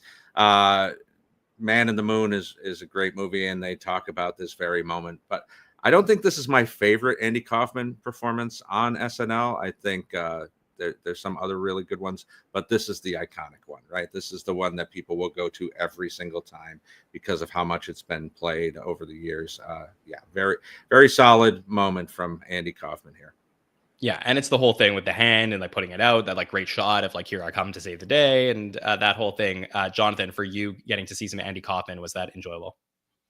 Very much enjoyable. Basically, lip sync battle, if you will. Pretty much it predates like a lip sync battle, even to mouth the words. So, and I kind of, I was going to comment on basically Man on the Moon's kind of sorry, well, it's all my time. Sorry.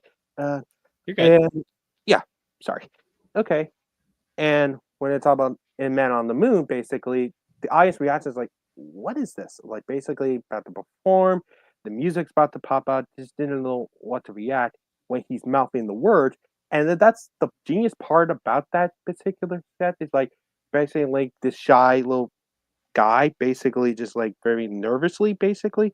And when the big notes of the song are, he just belches along it, lip syncly, but belches along when he was performing it. It's little simple details and a little bit more simple details that it compares to like anything else. So it just brings like well there. It's a very short and sweet approach with the way he does it. Like and compared to like other Kaufman gags, if you will, basically on the show. Later on though, it is more lesser than that, but it's still very much enjoyable up to it. So it's sort of like more of a wait and see how he does it when he ever performs on the show. Ian, how did the Kaufman moment play for you? This might be a hot take, but it's never really been for me. I It's never okay. really enjoyed it. I'm like, I don't get it. I just like watch it, just like, okay. I mean, I probably like maybe exhaled out of my nose the first time I saw it, but after I'm like, yeah. Yeah, I just think there's a little bit of a danger in Andy Kaufman appearing on the show, and I don't think that plays as well in the first episode when we just don't really know what the show is, and it just feels like anything can happen because it's a variety show. But when you bring on Andy Kaufman as a guest performer in an actual SNL episode that looks like SNL, it sort of feels a little bit different. It feels like this is something that's against the grain. So I think it probably doesn't play that way, even though that this is pretty iconic. Well, then there's going to be another monologue from Carlin. We'll get a performance from Janice Ian, who's going to perform at 17, and then later we'll perform in the winter. We'll get to another sketch here where we're going to get to see some good back and forth between John Belushi and Jane Curtin in The Victims of Shark Bite, as he's pretending not to have an arm and then eventually a leg because he wants to be on TV. So another cute short bit here, Bill. Yeah, and part of the history of this first episode is, the cast doesn't get used a lot, but almost everybody gets a little moment like this. So Belushi obviously has the cold open, but then we get to see him play off of Jane. They didn't always get along, famously, but I think this is one of those moments where you're already seeing the roots of what Jane is able to do as a host of a lot of these fake talk shows, eventually getting Update as well. This is fun to see. Yeah, I think later on she would probably play this more frustrated, but she certainly grounds this sketch, even though it's very brief. There's going to be another commercial. There's a lot of like medical commercials in the first episode. They're pretty much like all over this. This is Jamatol with Chevy and O'Donoghue playing opposite of each other. And basically the joke is like O'Donoghue's like pretending to be a woman. So it's like a little bit of a weird one there. And then we're going to go to Weekend Update. So that's what I want to talk to you guys about with Weekend Update, where it's the first time we're going to see Chevy Chase host Weekend Update right away. He's on the phone. You get to see a lot of the gags that he's best known for on Update. He will be having a lot of fun with the jokes. We're going to head over to Lorraine Newman as a correspondent live from the Blaine Hotel, which will be a bit that they will do for these, beginning of season 1. And then we're going to see a very famous joke, and they do, I believe, talk about this joke in the Saturday Night Movie, this Alan Zweibel joke about prostitution and that it's a 10-cent stamp, but if you look at it, it's a quarter. And it's just truly an iconic moment there on Weekend Update. So Ian, for you, what was it like seeing the first ever edition of Weekend Update? I really enjoyed that. I love that joke. It's so funny. I remember seeing it in like just like a compilation thing, and I forgot it was from the pilot when I was watching that compilation. And then I was like, oh yeah, it's so good. That was years ago before the movie was a thing, but yeah. And then I like the on the street segment, and then how they kind of went away with the commercial and then came back was interesting because they don't really do that anymore. Yeah, they'll do that for basically the entirety of season 1, maybe getting into season 2, and then they'll stop that. I actually hate that they used to do that because I found it really like mess with the flow. Like the second half of Update here after the Triopenin commercial, which is a commercial for somebody with arthritis is like trying to open up these like new caps that I guess they were like novel at the time for like kids not to break into pills. Yeah, Bill, like what was it like back then when they did the caps? I don't remember, John. I was 2, but I do remember child safety locks becoming a bigger thing in the 80s because even past this time, it was not common for medicine to have a lock like that. So, a lot of kids sadly were killed from taking medicine that they shouldn't. So, yes, this was very novel in 1975, John, I've heard. How novel was seeing Chevy Chase for the first time for you? Yeah, I mean, I've seen this update so many times, so some of the jokes, but obviously the one that we talked about with prostitution, if he's so dumb, how is he president, always sticks out to me, to the lambasting of Gerald Ford right from the first episode. And the Lorraine of it all, going to Blaine Hotel, and one of the best parts of them coming back after that Triopenin commercial was guests of Saturday Night Live stay at the Blaine Hotel. So that had to be something that was really funny to hear for the first time in 1975. Yeah. Go ahead, Ian. Oh, sorry. They mentioned Detroit a couple times. I'm from the Detroit area, and I just like how Detroit was all over this episode because like I liked that Fancy Lady song so much I looked it up, and that female vocalist is like a Motown Detroit artist. And then Gilda obviously is from Detroit, so I was like, Detroit represent on this New York show. I liked that, so I wanted to point that out. Yeah, there's definitely a lot of like Midwestern flavor to this when you bring in people from Chicago and stuff like that, and Detroit like into this New York-based show, and they're still trying to figure out the voice of everything. Jonathan, for you, looking back at the first ever edition of Weekend Update, how did you feel about it? Yeah, I saw that type of joke on many compilations of Weekend Update though, so I didn't know it at first. It came from the very first episode, and then when I saw the movie on Saturday night, and I was like, "Oh, my count that specific joke," and it sounded like, and when he talked about that quarter joke, and basically just like burst up laughing. I couldn't imagine around that time, basically when you hear that specific joke about it, and even some people they don't get that time said that joke, you burst out laughing by doing it. So that is always sort of stood out to me. That's early on with Chevy making fun of like Gerald Ford, even before he performs as Gerald Ford. So and I think it's more of a very interesting way recurring theme throughout that first season specifically.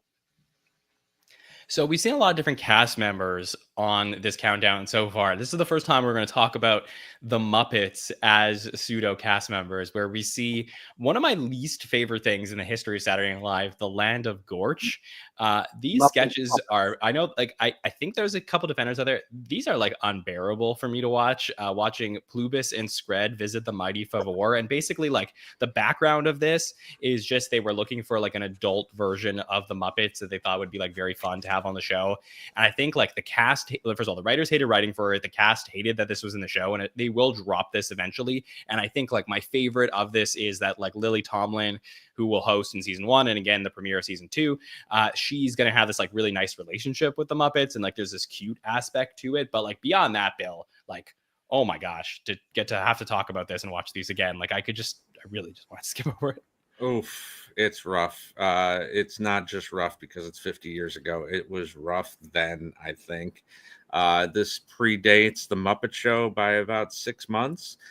So they did find a more adult version of the Muppets Past Sesame Street in a much more succinct way when they made that show. But yeah, this does not work at all, other than getting to hear some famous voices like Jim Henson and Frank Oz. This is hard to watch. I just rewatched these episodes with my daughter over the last few months, and always want to kind of fast forward through this part. Yeah, Jonathan, it's a very like, did you know that this was here, that they had these in the first season? But beyond like the fun fact of them, like getting to watch them is brutal. Yeah, you could tell like it was not run by Jim Henson or his crew. It was just people's like, okay, we need someone at least to write Muppets for them, even though it's not them. And I could tell, like, I don't know, all of you heard about the story goes, and the reason why Jim Henson, and the reason why he didn't wrote it because him and his crew basically were not sort of guild members or ranked guild members, basically, uh, kind of like with the SNL crew because he didn't sort of a guild member, so they couldn't technically write their own material that they wanted to write, and basically that's the reason they didn't wrote the majority of, well, not the majority, but wrote up the specific gore set that they wanted to. So basically, they had to force like the SNL writers to do it. Even then, you would just point that out there. They just hated that thing.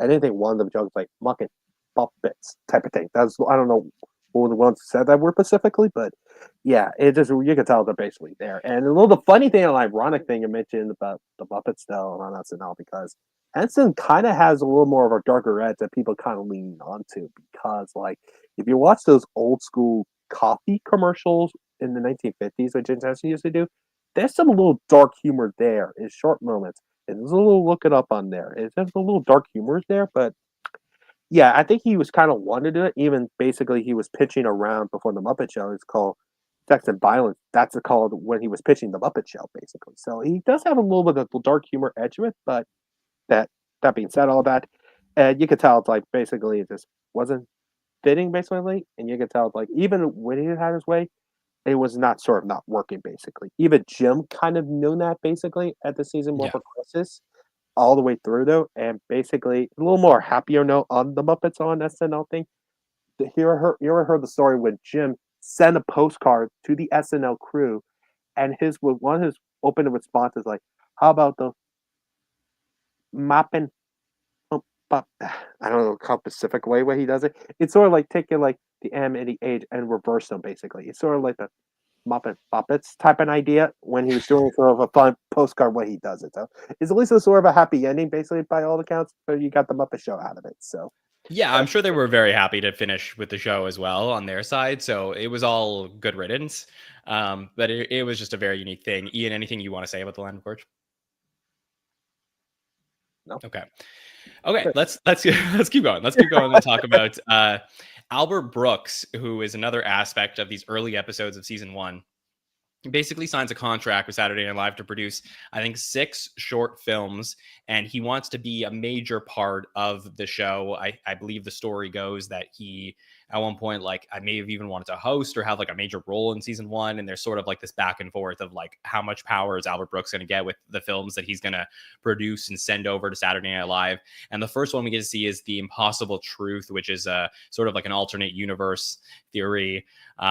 It is also really dry. Like, some of the Albert Brooks stuff works for me, some of it doesn't. But like this for me, Bill, after having seen it a few times, I was also like a little bit dreary. I like these because while I don't remember them, like this is the kind of film that would run before a movie in the 40s or the 50s. They would run these little snippets. So I appreciate that kind of nod to old cinema. The age of consent being lowered to 7 is still disturbing, even though that's the joke of it all. But yeah, very dry. There are better Albert Brooks that we get later on. So yeah, not much else to say about this one. Yeah, not a lot here to talk about. We will get the first appearance of the Bees. So famously, the like sort of first SNL big characters were the Bees. And of course, there's the story about John Belushi not wanting to be the Bee. But basically, this is a sketch where the Bees are in the hospital and they're having their baby bees being born, and they're told whether they're a drone or a worker or it's a queen. And it's, you know, more cute than anything else to see the Bees. And this is a big part of the original era, is these bee characters. So Ian, your thoughts on seeing the Bees for the first time? I always thought this one was fun. After watching the Grodin episode, though, and he's talking about how distracting the little antennas were, I was like, he's right. After rewatching this one after that episode.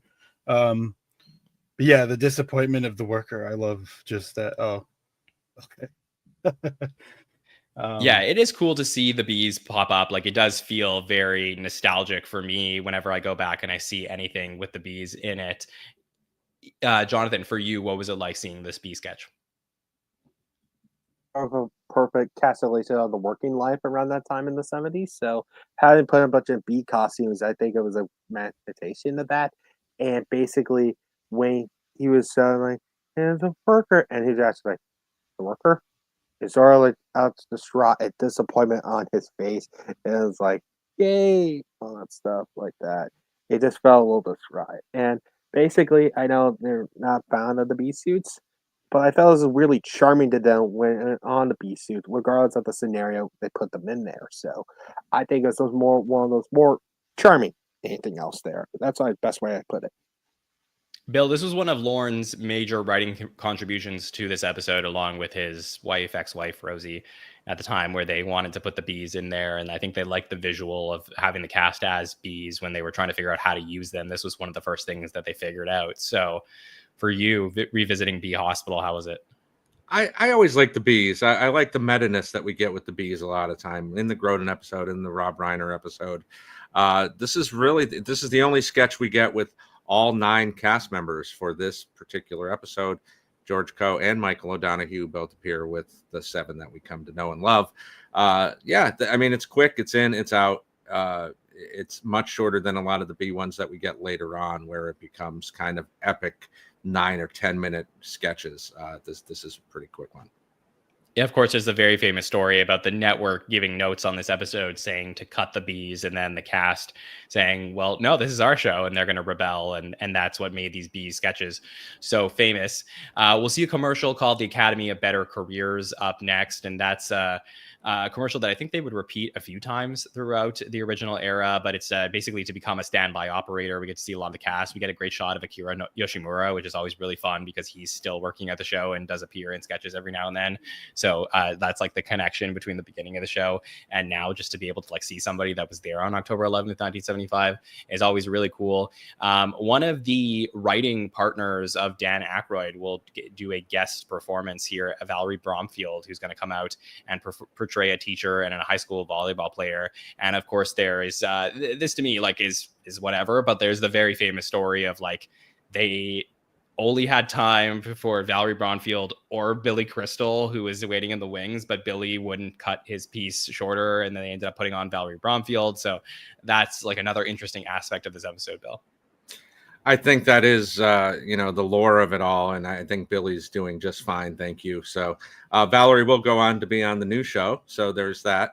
I do want to say one thing about the Academy of Better Careers. Not the best commercial of all time, but the guy who appears in this is Wendell Craig, who ends up being the voice of Nickelodeon for like the 80s and the early 90s. So that's somebody that I always kind of knew from that. His only other SNL appearance, John, George Carlin season 10. So really interesting. That's the Jim Belushi bowling sketch, is it, that he does a voice cameo in? There's one of those, I think. Yes, I believe that's the chess one. The chess one. Yeah. Yes. Thanks, Jonathan. That makes sense. So there's that. So I mentioned Lorne Michaels like really only contributes a couple things in this episode. I mean, he's all over basically putting this together the episode, but as far as like, hey, this is like his written piece. He very famously wrote this "Show Us Your Guns" sketch that we're going to get, which is a commercial where the team from NBC Saturday Night is going to go out into the streets to see people with their guns. And it is just like so fascinating. I think they would do something a little bit similar in, I'm going to say it was like 2014, 15 or something. There was a commercial where they would go around and see everybody's guns, and it just like takes a completely different context so many years later, like 40 years later. But it is just, it's a weird aspect of this premiere, Ian. I've always thought this was enjoyable, and I honestly didn't know that Lauren wrote it, but knowing that, I have a question for you, John. Is this how you guys just, as Canadians, picture Americans? Just driving down waving guns as just 100%. Every time I bring on like a new American onto this podcast, I just think Wile E. Coyote. Like it's really crazy. But yeah, it's a great commercial here, and it's a really fun part. It's actually probably one of my favorite parts of the premiere. So another monologue from Carlin is fourth one. We're gonna get a performance of Fancy Lady, and then we'll go to a sketch called Home Securities, and this is one that I think is totally underrated. It is the beginnings of my favorite cast member of the original era, the guy who I think never gets enough credit among the casuals. Among the fans, he certainly does, but among the casuals, it's always like, are you a John Belushi guy or are you a Chevy Chase guy? And like, I'm a Dan Aykroyd guy through and through. Like, to me, he is the most fascinating cast member there in the way that he just like takes over a sketch and can speak so quickly. He's so young. I think he's like very much in his early 20s here, but just the way that he captivates the room in the Trojan Horse Home Security sketch, where basically Aykroyd breaks into the house, Garrett's going to be with him, and they're going to show this couple played by Gilda and John why they need home security through the break-in. And he does such a good job already, Bill. I'm like, I can't believe this is his first episode, and he's just that good. Yeah, this is something that you and I agree on. My favorite from this original era as well. And he's already starting his pitchman character, right? Like, this is something that we're going to get throughout his whole 4 years on the show, obviously, and stuff like Bassmatic and things of that nature. But this is more in sketch form. And, seeing Belushi more as the subdued person is always interesting to see, especially in these early days. A lot of good jokes here with the toilet piranha. Does the 357 come in avocado green, which is such a 70s thing to talk about all the appliances that would come in that color back then. And Garrett does a serviceable job here too. So it's really one of the few highlights we get from him this night. And love everybody in this. It's so good. And I think that the characters here that Belushi and Gilda would play, they would also appear again in a couple episodes. They're dressed the exact same. So like, besides the bees, there is like a technical other recurring character. They're going to play the National Pancreas ones in the Rob Reiner episode a couple episodes later. But yeah, Jonathan, how did you feel about seeing Dan Aykroyd already just crushing it on Saturday Night Live in the first episode? Yeah, you could tell that basically you want to talk about sort of like someone that fairly sort of on focus, on point. That's really Dan Aykroyd. And basically, you could look through in the sketches, and even sketches before that he appears in, very sternly and very much. And you mentioned that line with Bill putting out that it feels like a Dan Aykroyd line what he sort of wrote, or this type of thing he kind of wrote, basically. Like you had sort of like that vibe to it. And if you look through sort of when he was sort of like embracing sort of the options to the couple though, and basically sort of like more crazier exceptions right here, that is sort of the weird madness of it when he was presenting it. So I think that was the one that kind of brings out stand out to me though.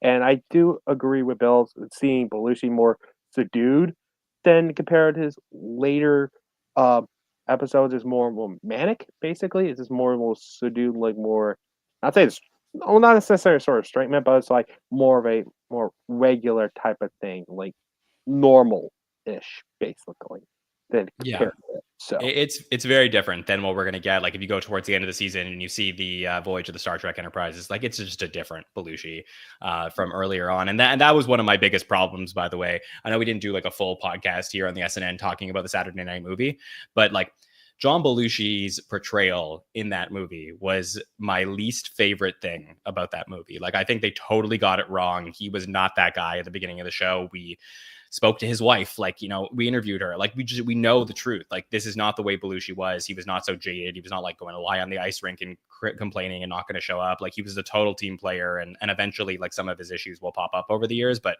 yeah, definitely not what we get to see early on. Ian, for you, how did you like this last sketch, the home securities one? I love this sketch. You know, I love Dan Aykroyd. I'm a Gilda guy though. Like, but as far as like the menu, I guess Dan would be up there for me too. But Gilda, that line when he said, "Do you want to be essayed in your kitchen?" and she was just like, "Well, it depends on who." And that was really funny. And his reaction to Belushi's reactions to the gunshot noises, I thought was really good. Just as freaking out, like. But yeah, this whole thing is funny with the kid. Like, put the kid on. Yeah, there's a lot of escalation here. It's like very reminiscent of sketches that we would start to get on Saturday Night Live for decades. And it's just the one that feels like the other sketches that we get in the episode, they're like quick hits. This one feels like a fully formed sketch and is probably the only segment that just feels like full SNL. Yeah. So then we'll have a commercial, triple track, where we're going to see it's the final commercial of the night. This is where we get to see a guest spokesperson come in, Sydney Davis, who's going to come in and talk about a 3-blade razor. Believe it or not, in 1975, the idea of having a razor with 3 blades was crazy. And there was like a sort of a switch at the end of like, well, don't believe everything that you hear because you'll believe anything, is I think is the tagline. And it's just one of those things that like a lot of SNL ages like beautifully. This is one of them that's like, yeah, if they only knew the all the mocks that you would end up getting for all of the razors, doesn't play as well in 2025 versus 1975, but a really fun commercial to end the night. Of course, we'll end finally on a final performance from Janice Ian, which will be the 24th segment of the night. So an absolutely jam-packed episode that will kick off the series. Bill Kenny talking about it here at number 29. Like, again, I have the hardest time figuring out how to rank it, how to place this in the lore of like greatest episodes. It's certainly the most important episode ever, but how do you properly feel about it now that we talked it through? I've got no problems with it being here. I feel like this gets a pass as far as no duds or was it funny. This is an important moment in the history of television, along with the history of SNL. Nobody in that room that night in 8H thought we'd be sitting here talking about the show 50 years later. You get introduction to all these iconic cast members, even if they're in just short bursts. You get some epic music performances and one of the best stand-up comedians of all time as the host. So yeah, I'm fine with this here. I'm glad that people will be able to go back and watch this if they're following along with us and are watching these episodes as we talk about them. Ian, your final thoughts on George Carlin's premiere? Yeah, like I said, love it. Love that there's something for everyone. I think in the middle is perfect for it because it's iconic and we wouldn't be here without it. But at the same time, since it hasn't really found its footing, it's not really one of the best yet. So I think right in the middle-ish of the 50 is a perfect spot for it. And yeah, it was fun to talk about, fun to revisit every time because I don't know. I've seen it a few times before like this. They played it for the 50th, and especially with the movie coming out. So I've seen it a lot quite recently, more than like in my past life. But yeah, it's fun, well deserved placement. I'm happy to have discussed it with you guys. Again, I think if we're doing SNL's best episodes, I don't think this comes anywhere near close to the list. I think when you're talking about greatest and you have to factor in iconic moments, I think that this certainly has to find its place somewhere. Jonathan, let's get your overall thoughts on it. Like, I agree. It's a really hard one to really rank it, to be honest, though. But at the same time, it's a very important piece of television that is on there. And if you want to put it on there, it will put it on there. It's for historical value. So to me, I'm kind of cool with it because of the significance. And basically, is a lot of variety if you look through all the sketches, though. So I think it's more very unique for everyone involved. If you're very curious about not only the history of the show, but history through comedy in general. All right, there you go. The premiere of season 1, October 11th, 1975, comes in at number 29. Let's move on to our final episode that we're going to reveal here tonight. And I just, I asked for one wedding present from the listeners. And I just said, I only want one thing. I really appreciate all the congrats, but like, just let me talk about my favorite episode. And here on the 500th episode of this podcast, I finally get to break down my favorite episode in the history of Saturday Night Live. And that is from my favorite season 32, episode 16, Peyton Manning and Carrie Underwood. This one is just hits home for me every single time. This is the episode that I had been watching the show before, but I absolutely fell in love with Saturday Night Live when I watched it. I can quote everything from this episode. I'm sure a lot of you have those things, but like for me, every segment here just hits on levels that I can't explain. I've seen this episode probably 30 times, and every time I watch it, I enjoy it. And I was so excited and thankful that we're getting a chance to talk about it here at number 28. So from March 24th, 2007, Peyton Manning and Carrie Underwood. Bill Kenny, what do you think? Yeah, we got to talk about this last year with the greatest hosts, and it's fun to revisit it even just a year later. It is one of the best episodes from this era and third golden era. Probably the best athlete hosted episodes. Sorry, Chuck. I think this is solid from beginning to end. We get to see Peyton Manning was just otherworldly with the way he was able to connect with people outside of the sports world, all the commercials that he did, even more than MJ, I think, because he was much more personable with the little people. And yeah, this is just great from beginning to end. I do have a couple quibbles with a couple of sketches, but nothing that's egregious. And this feels like a good place to talk about it. This is like everything I look for from Saturday Night Live, which is that it has this feeling of, okay, there's this guy, he's an NFL quarterback. He just won the Super Bowl. He's clearly charismatic. He's been in a bunch of commercials, but like we have no idea how he's going to do on SNL. Like that's one of those things that like whenever like the host announcements go and like someone hasn't hosted the show before, I'm always like, just wait and see, because you never know. And then he comes in and he crushes it. Just like one of the best one-time hosts we've ever seen on the show, just fits so perfectly. And again, it's supposed to be square peg, round hole, but he just fits like a glove into Saturday Night Live. And I love that. That just makes me enjoy this episode so much more. And it has a great balance of cast usage. It has some really fun cameos and some sketches that I think are just some of the best of the era when they were really trying to find their form, through, season 30 into 31. And then now it's like, oh man, they are just like, this is the golden era. Like this is coming together in a way that this cast might be the greatest cast. And, in season 32, I talk about this a lot. Like every single one of these cast members has hosted the show, or they're the announcer, or they're Keenan. So like the cast is just so epic as well.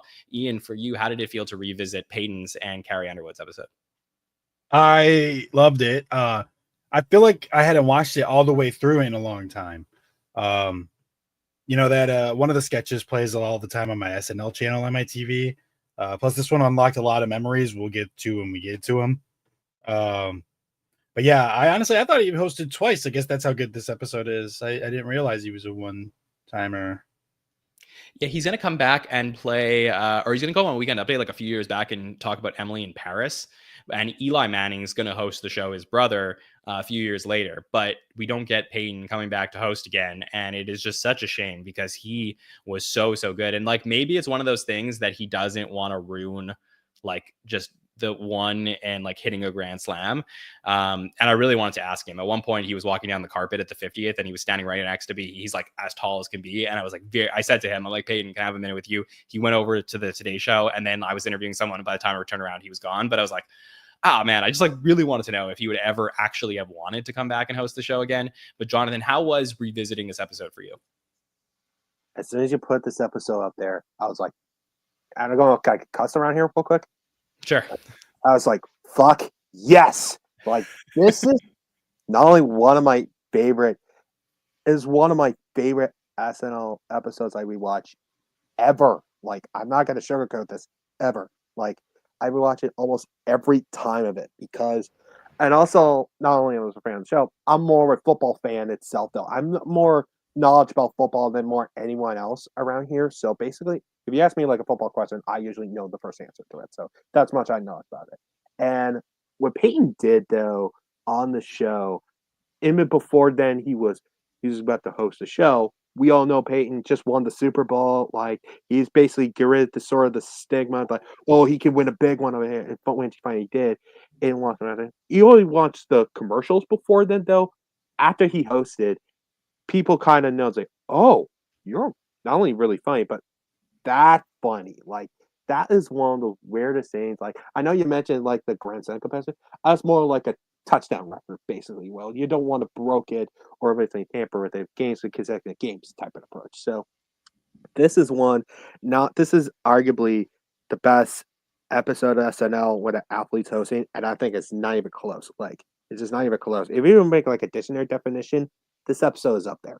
It is really that good, and basically Pink plays naturally so well, and you'd never really sort of expect it to. Like even years later, that some people, by all accounts, were Payne's former teammates at Thalbal, he usually sort of a low-key prankster around them than when people realized it. So it was not more surprising once I heard about that. It's like that is basically he always sort of had it though. Like if in an alternative world, like if Peyton Manning never become an athlete though, he might be the low-key funniest people out there in the world. That's how talented he was. So Definitely. I'm glad we're gonna talk about it right now. So I very fond memories of it. Yeah, let's dive in. Let's talk about this. So the cold open, again, probably not like an epic cold open, but has a moment here with Jason. So Jason's playing Bush at the time, does a pretty serviceable job. Again, like this is like one of those you had to be there type of things where there's very like inside talking about Alberto Gonzalez, who was the attorney general who had fired some attorneys because they refused or like allegedly refused back channel directives to prosecute some political enemies. And the context and details of the politics of this cold open don't really matter as much as Jason and Fred playing along with each other, where Fred Armisen is having a lot of fun going in and out of frame as he's reacting to the news of what Bush is saying, as he's going to go after Alberto Gonzalez or not. So Bill, anything on the cold open here? Yeah, third W impression that we're talking about the last 2 weeks on this here podcast. I'm sure we won't get Parnsy or Hammond in here for theirs. I mean, this is a good impression. We've talked about that before as far as being able to see what he was able to do with it after Forte had an interesting take on it. This was a completely different take for W in his later years. And Fred makes this. Fred going in and out of frame. Getting more and more upset as he's threatened with jail time and things of that nature. Very topical, very lost to time, especially in this current political climate. But yeah, this works okay. Ian, I feel like he wins this over on charisma, Fred, and makes this cold open decent.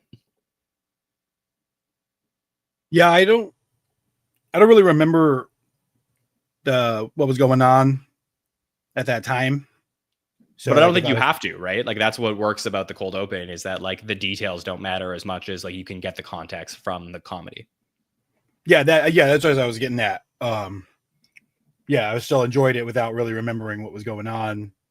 And just I just love both of them anyways, seeing Fred and Jason. I love that era of the cast. So it was enjoyable for me.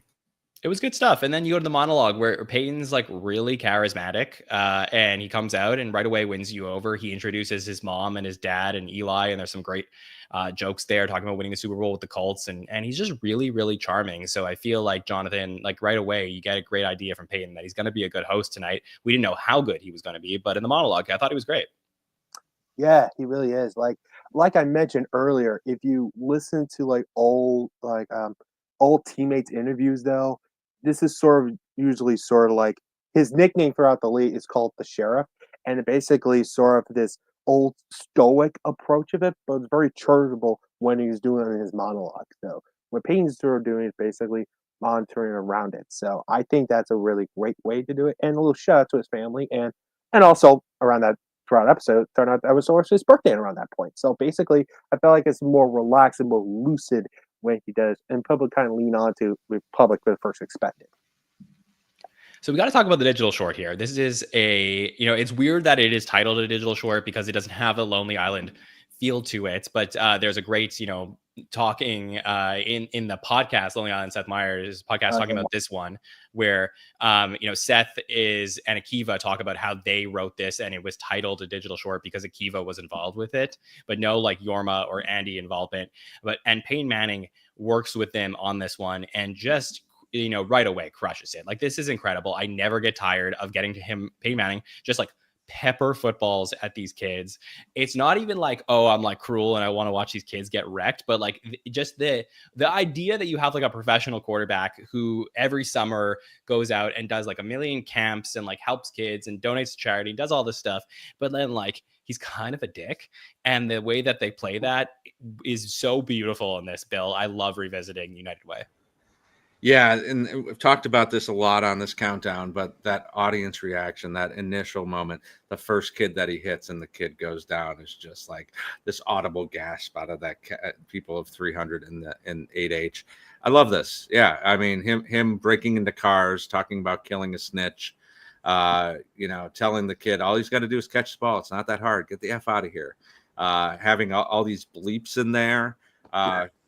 Just fantastic. I mean, these United Way commercials, I don't know that it's so much now, but certainly back in the early 2000s, it was something that we saw a lot of on NFL broadcasts. So this definitely fit the vibe.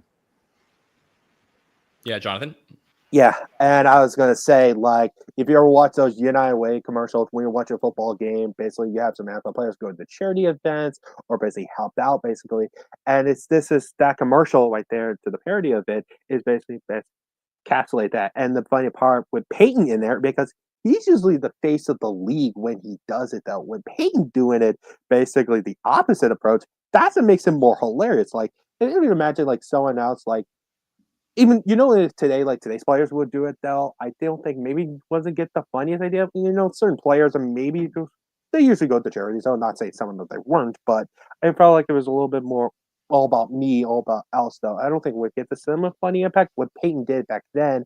I think it's more Renata because Peyton by all accounts is one of the nicest, chillest dudes ever, and it plays like a potentially dick around it, people to cussing around kids around it. That's what makes it stand out more than the most, basically.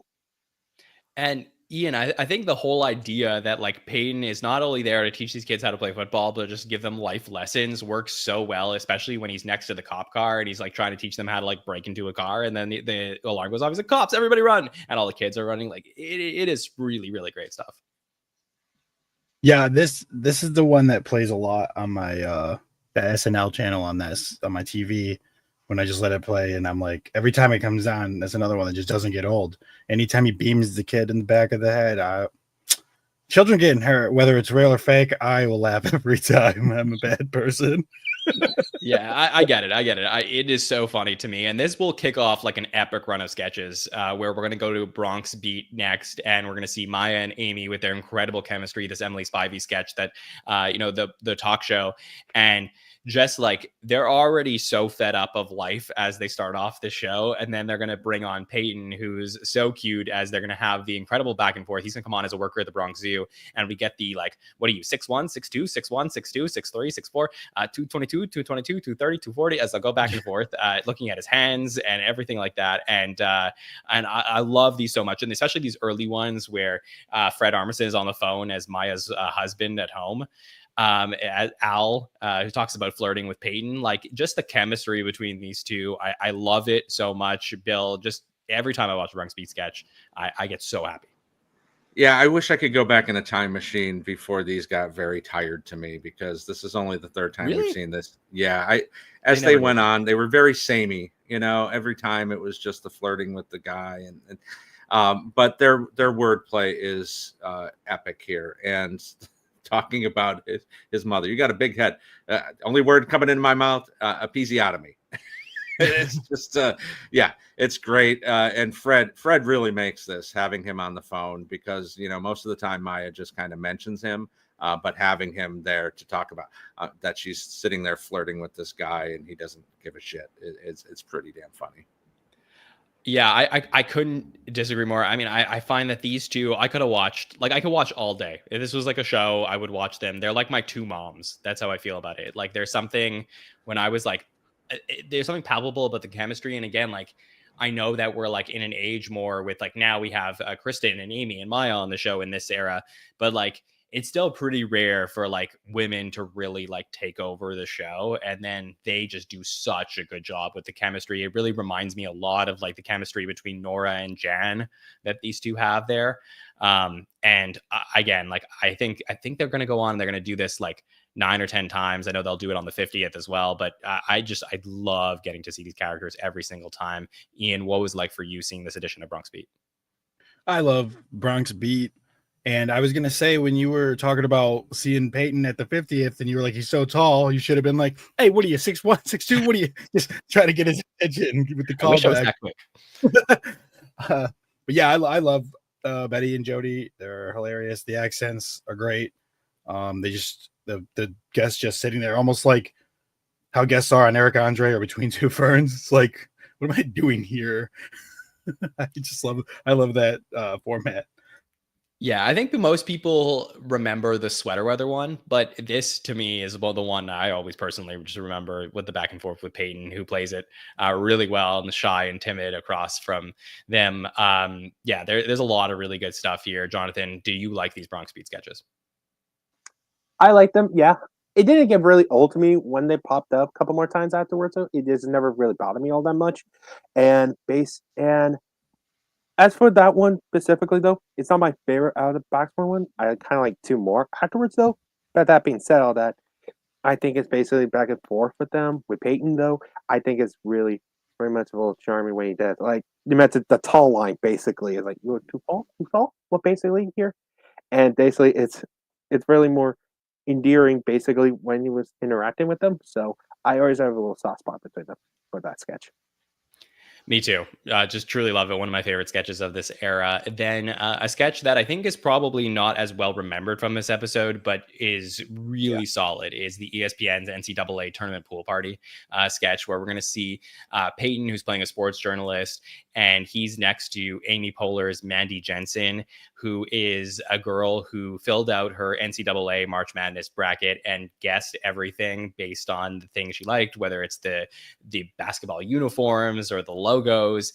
And this hit me so hard because like I know so many people, so many like women, girls like at the time who would be doing this exact thing. And just because it's such a crapshoot for March Madness, you truly like never know who's going to win. And the frustration from Peyton, who's like supposed to be the guy who's watched every single college basketball game this year and knows his stuff and can't handle how Amy is just getting everything right, is so good to me. And Bill, this is one of those sketches that I like often advocate why Amy Poehler is such a great cast member, because she can really like turn a sketch based on her emotion and the way that she's playing character. And I think this is such a brilliant piece that is very underrated.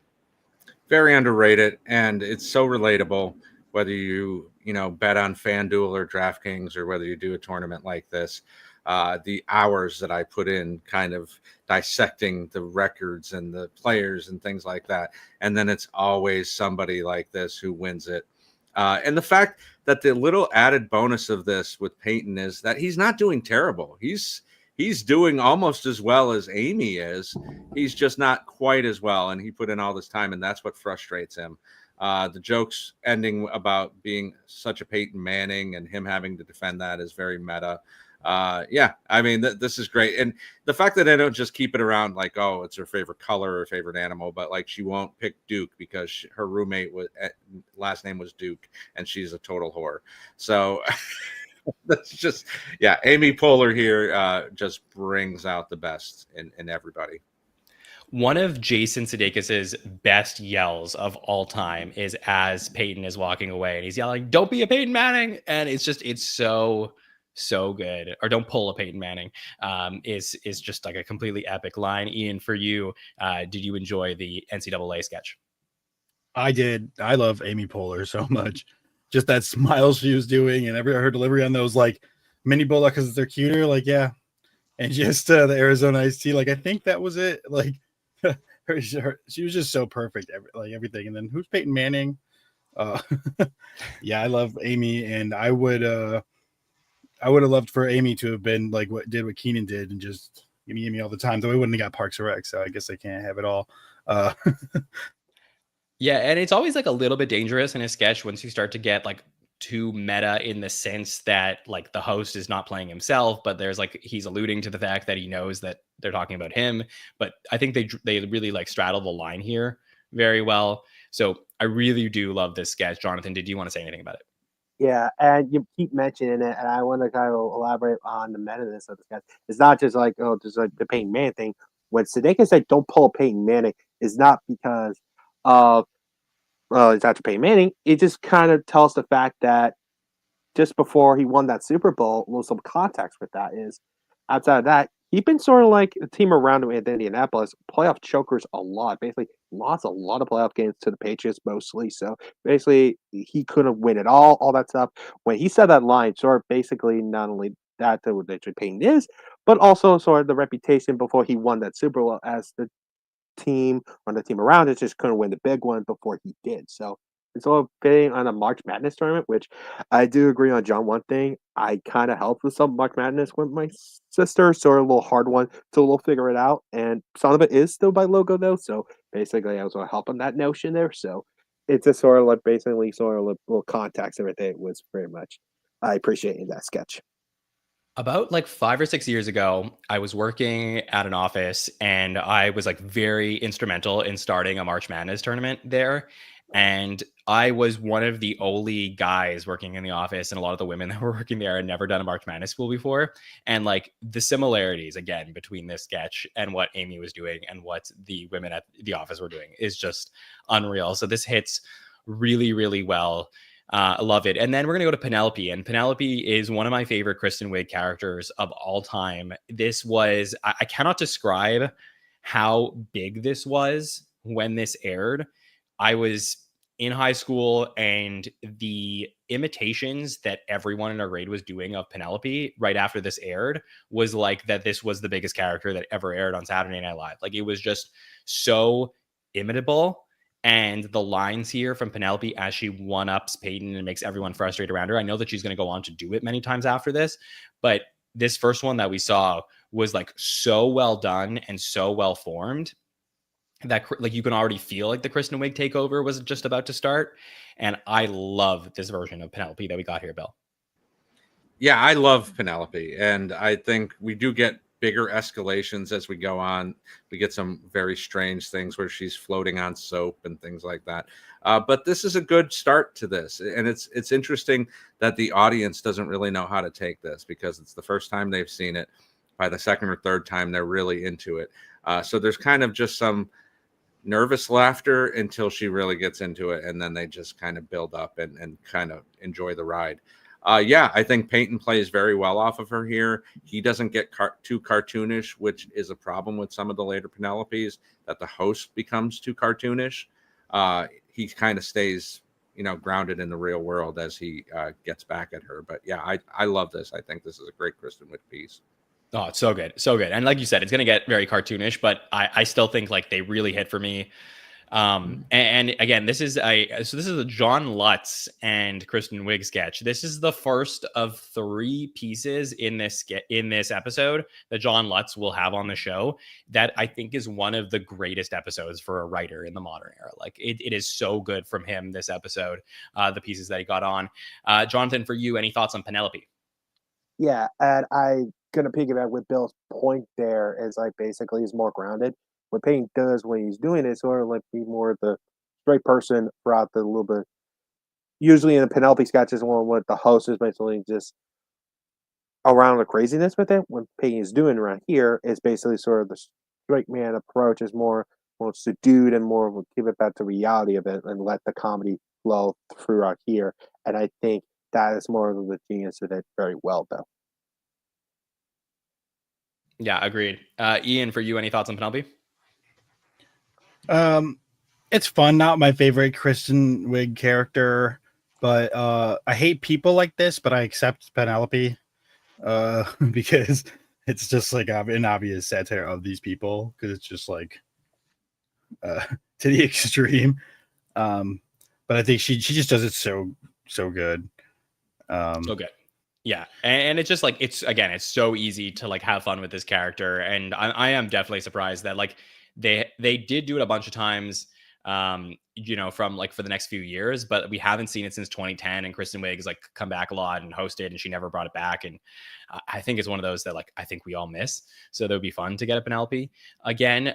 We get one of the last TV fun houses, a Robert Smigel piece next, and it's called Morocca, and it is a Dora the Explorer parody, and one of my favorite pieces in the history of the show. Like it is one of those things that like it just seems so simple on its face of like, okay, we're gonna make fun of a kid's TV show like Dora the Explorer, but the lines in this are some of the most quotable lines that I've been saying ever since this episode airs, including don't question it, just do it, is something that I think I've been using as a mantra since I watched this episode back in 2007. I don't want to steal them all from you guys, but there's like a million hilarious lines in this, and it is one of my favorite TV fun houses by far, Bill. Yeah, the Jack Black episode, which from season 31, which we haven't talked about yet, and I still feel like we will at some point, gets a lot of pub for getting a great digital short and a great TV funhouse. This one doesn't get talked about enough, like maybe because people don't think of the digital short United Way as much as a digital short, but this is great. These are 2 all-time pre-tapes that we get here as someone that's seen every Dora the Explorer ever. Having young daughters around this time, this show was mind-numbing as far as this kind of stuff. The pauses while you're waiting for the kid to answer, adding all of that in. Can you break a 50? Can you break a 50? Can you tell me if you think Robert Blake is innocent? Like former SNL host.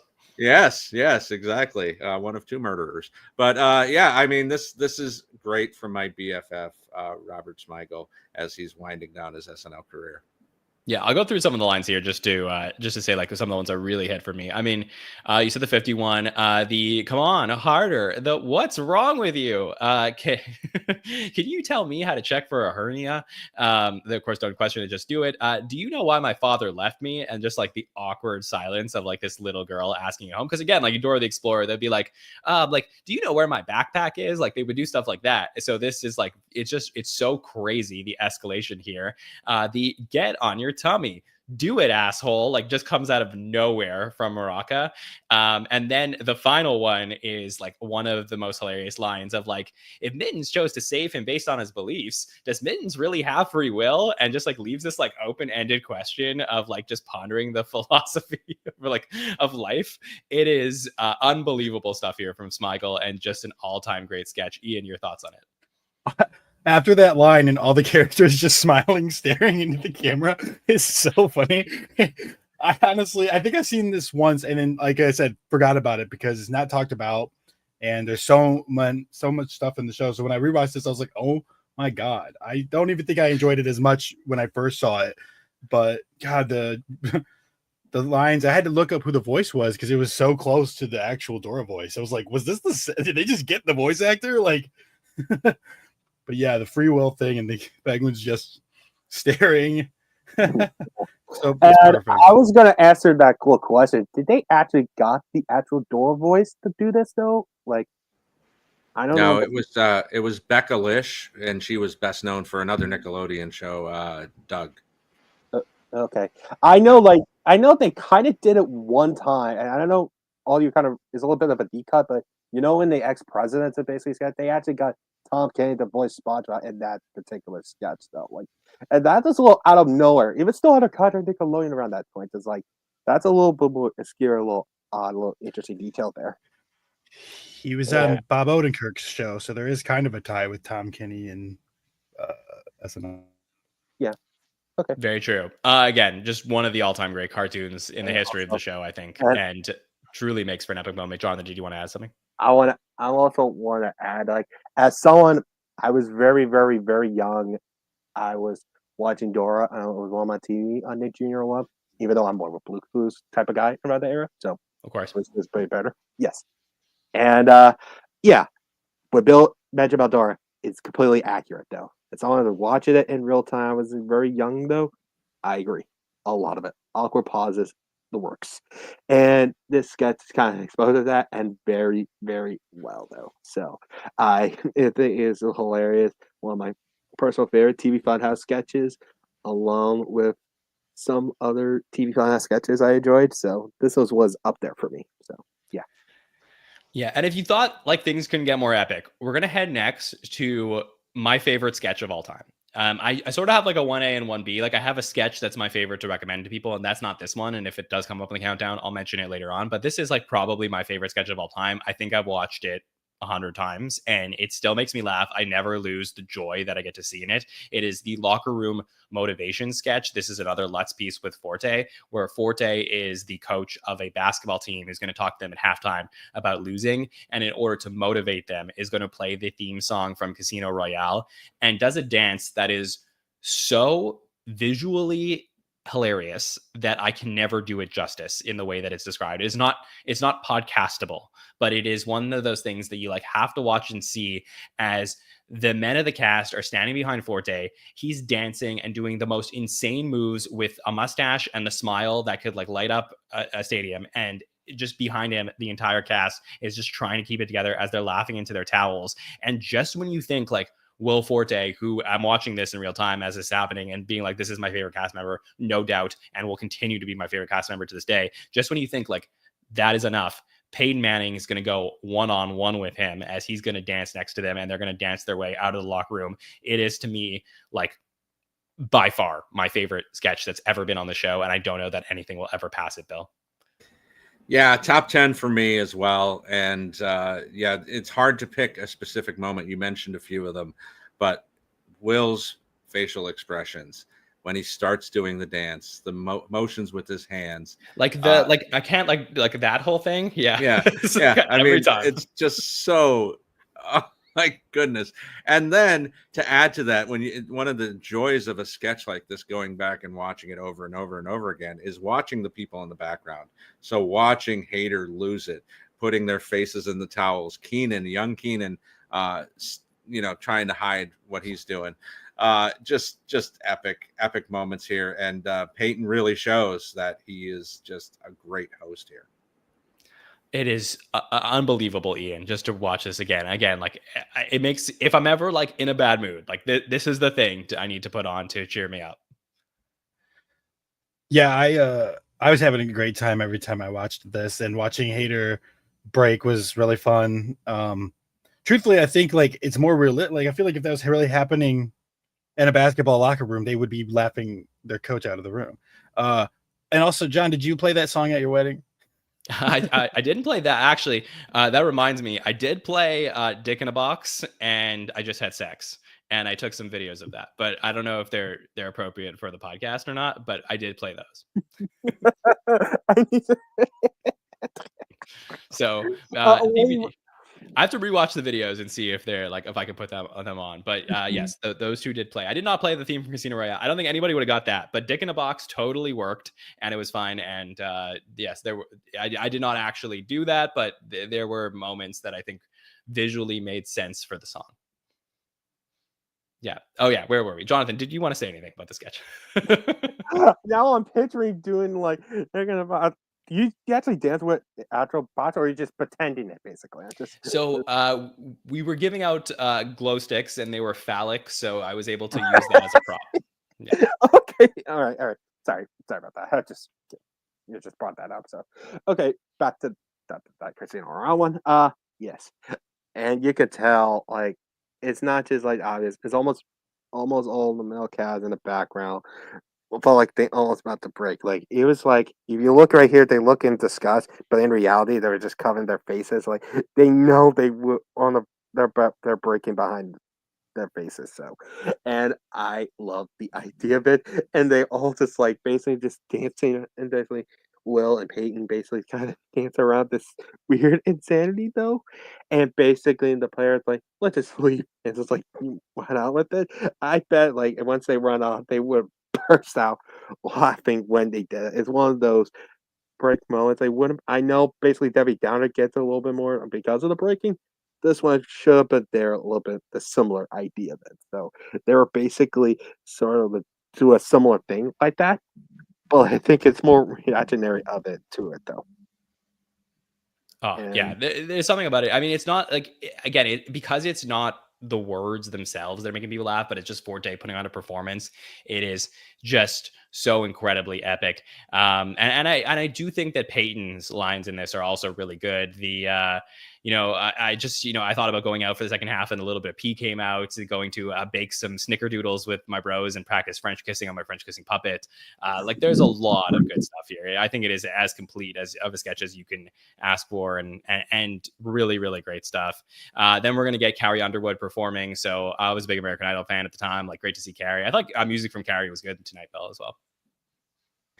Yeah, I mean, probably the most famous person to come out of Idol. I mean, you can put Kelly up there as well, but Carrie's had a more epic career, probably, especially at this point. She's super hot as far as what she's doing with her music. So yeah, I mean, bonus points for all 3 episodes tonight with the musical guests. Yeah, good stuff here. Jonathan, were either of you fans of Carrie Underwood? Yeah. Fun fact: I actually saw her 9 years ago to the date this Thursday. interesting. That's very cool. Yeah, I'll pause down for 2 seconds, and I'm not gonna play the video right now, but I'll just show a quick picture of me on my wedding night on stage, where you could see there's something going on as we're dancing to "Dick in a Box." So that just for proof for anybody. Are you performing it like karaoke? Yeah, so that's me with the microphone on stage, and that red thing is one of the glow sticks. As there is a box there, so yeah, it's yeah. The video will be on the Patreon later tonight. Yeah, that's for Patreon. The girl, we've been together, so that'll be there for there. Let us know how many subs you get after that. Yeah, exactly. It's a whole other level of Patreon that you have to subscribe to. Okay, so good stuff from there. We go to weekend update. And again, like you think the episode is great in the first half. Another epic weekend update here where you're going to get Amy and Seth, and we're going to bring on another one of my favorite characters of all time, Will Forte as Tim Calhoun, who is the extra candidate for president, just like this nervous wreck. And this was, I talked about the Peyton episode being the first episode that I really felt like I fell in love with this show. I remember years earlier seeing Will Forte as Tim Calhoun, and that being like the first thing that I ever really clung on to of like, what is SNL and why do I like it? And just great stuff here, Bill, from Will as Tim Calhoun. Jack Abramoff. I hardly know Abram. I was wondering who was going to say it first. Yes, 7th out of 9 times, still hits every time. If Forte ever comes back to host a normal episode, I know when he came back, we weren't all fans of the way it played out. I would love to see Tim Calhoun, especially in this political environment, see what he's able to bring. Yeah. Jonathan, I don't know if it's going to play well on the podcast, but I know what you're going for. But I will say one of the most epic lines from this, and the Jack Abramoff one is really good. But if I had to pick a side in the same sex debate, I pick anal. It's like an all-time Great line there from Forte. Again, this is one of those characters that I think there's so many like Hamilton, like the locker room motivation. There's like a lot of visual components to this, as the flop sweat goes, the greasy hair, the like constant thing that he's doing with his hands as he's going through the cue cards. It is just an amazing performance from Calhoun. Ian, your thoughts on Tim Calhoun on Update? I really loved it. I loved the Baghdad joke. His apartment's too small and it's in Baghdad. Sorry, troops. And the head on. I forgot all about that commercial, and then he had to go and do that to me. I was happily not remembering it, and then he was like, head on, applied. And do you remember that was just those ads? They would play like 3 times in a row. But yeah, that was fun. He's not. I love Will Forte. He's not my favorite Forte character. That would be probably Greg Stink. But I still do love Tim Calhoun, and it is fun to see him. It's so good. And then, the American Idol connection continues because we're going to get this interruption in front of the desk where Sanjaya Malakar, played by Andy Samberg, is going to come out. And if you were watching American Idol at the time, I think this was season 6, where there was a website called votefortheworst.com. And you would go on there and they would tell you who was the worst singer on American Idol at the time. And then you would go and vote for that person in the hopes that it would piss off Simon Cowell so much that eventually he'd just be like, fuck this show. But Sanjaya made the top 12 and everyone's like, okay, he's like probably not the best singer. But then like he slowly started to like go on week after week. And it was like, okay, when are we going to get rid of Sanjaya? And there's this very famous moment of like people falling in love with him and him singing and this girl just like weeping in the audience of American Idol. And they play it so well here with Kristen Wiig playing the Ashley Ferrell crying girl character.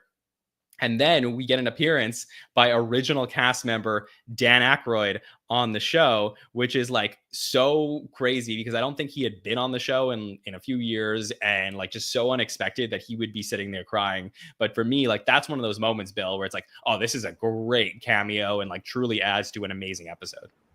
Yes, right in the heart of pop culture zeitgeist at this moment. To me, I know it's still on the air in 2025 as we record this, but this is when American Idol jumped the shark for me. I didn't watch after this season because this was ludicrous to have this terrible, terrible singer, somebody you'd kick out of a karaoke bar, make it this far onto the American Idol finals.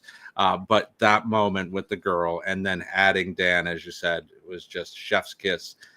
Seeing him in the audience like that, unannounced, not in anything else the entire night, was just a great moment. Yeah, I think it's probably a lot of people felt the same way about Idol at the time, but there was just something really appealing of like we had seen 5 seasons of the show, knowing what they're looking for, and then like there's this guy. It's like, how long can he possibly last on here? He would not go on to win the show, but Jonathan, again, a really fun moment here that we get from Andy as Sanjaya. Yeah, it's just like I accidentally spilled that moment on when we talk about the other one, the Will Ferrell one. I accidentally spelled it by mistake, and I accidentally flubbed it up. And it was kind of dodgeable on that part. And I was finally going to talk about that one. It's just about we were talking about then. It just kind of briefly stops, and basically just out of nowhere about Sanjaya winning it, and basically Andy's sort of like doing best terrible singer ever. So basically, I remembered it very well though. Like that was sort of when I'll jump the shark around that point, and basically just really Sanjaya him. Yeah, and when Andy performed it, it was so great. It's like all of the fake tears are crying by Fred and Kristen, then popped up by Dan Aykroyd, and it was just really that was really just going to turn on top of that. So I find it's one more kind of a little funnier idea of Sanjay just popped up out of nowhere near the end of Update. Yeah, I would say from basically the monologue until the Sanjaya piece, we're talking about like an all-time epic run of Saturday Night Live. It is truly like some of the highest you'll ever see in the history of the show. I do think the show probably goes down a notch after this point, which may be like why it isn't maybe in the top 10, but like the 300 sketch is a sketch for me that I think is maybe the only weak point in the evening, where we get a Peyton as Mitch who can't throw the rock, as you get Jason just being like throw the rock, Rich, throw the rock, as he's doing like a 300 thing. I don't know if there's much to talk about there. Carrie's going to perform again, and then we get a really fun sketch, which is the other Lutz one, the third Lutz one of the night, which is Kristen opposite of Peyton. Again, you get to see great chemistry there as they do this porch talk sketch. It's the second time you see it. The last time was in the Jamie Presley episode from earlier this season, and there's some really fun back and forth.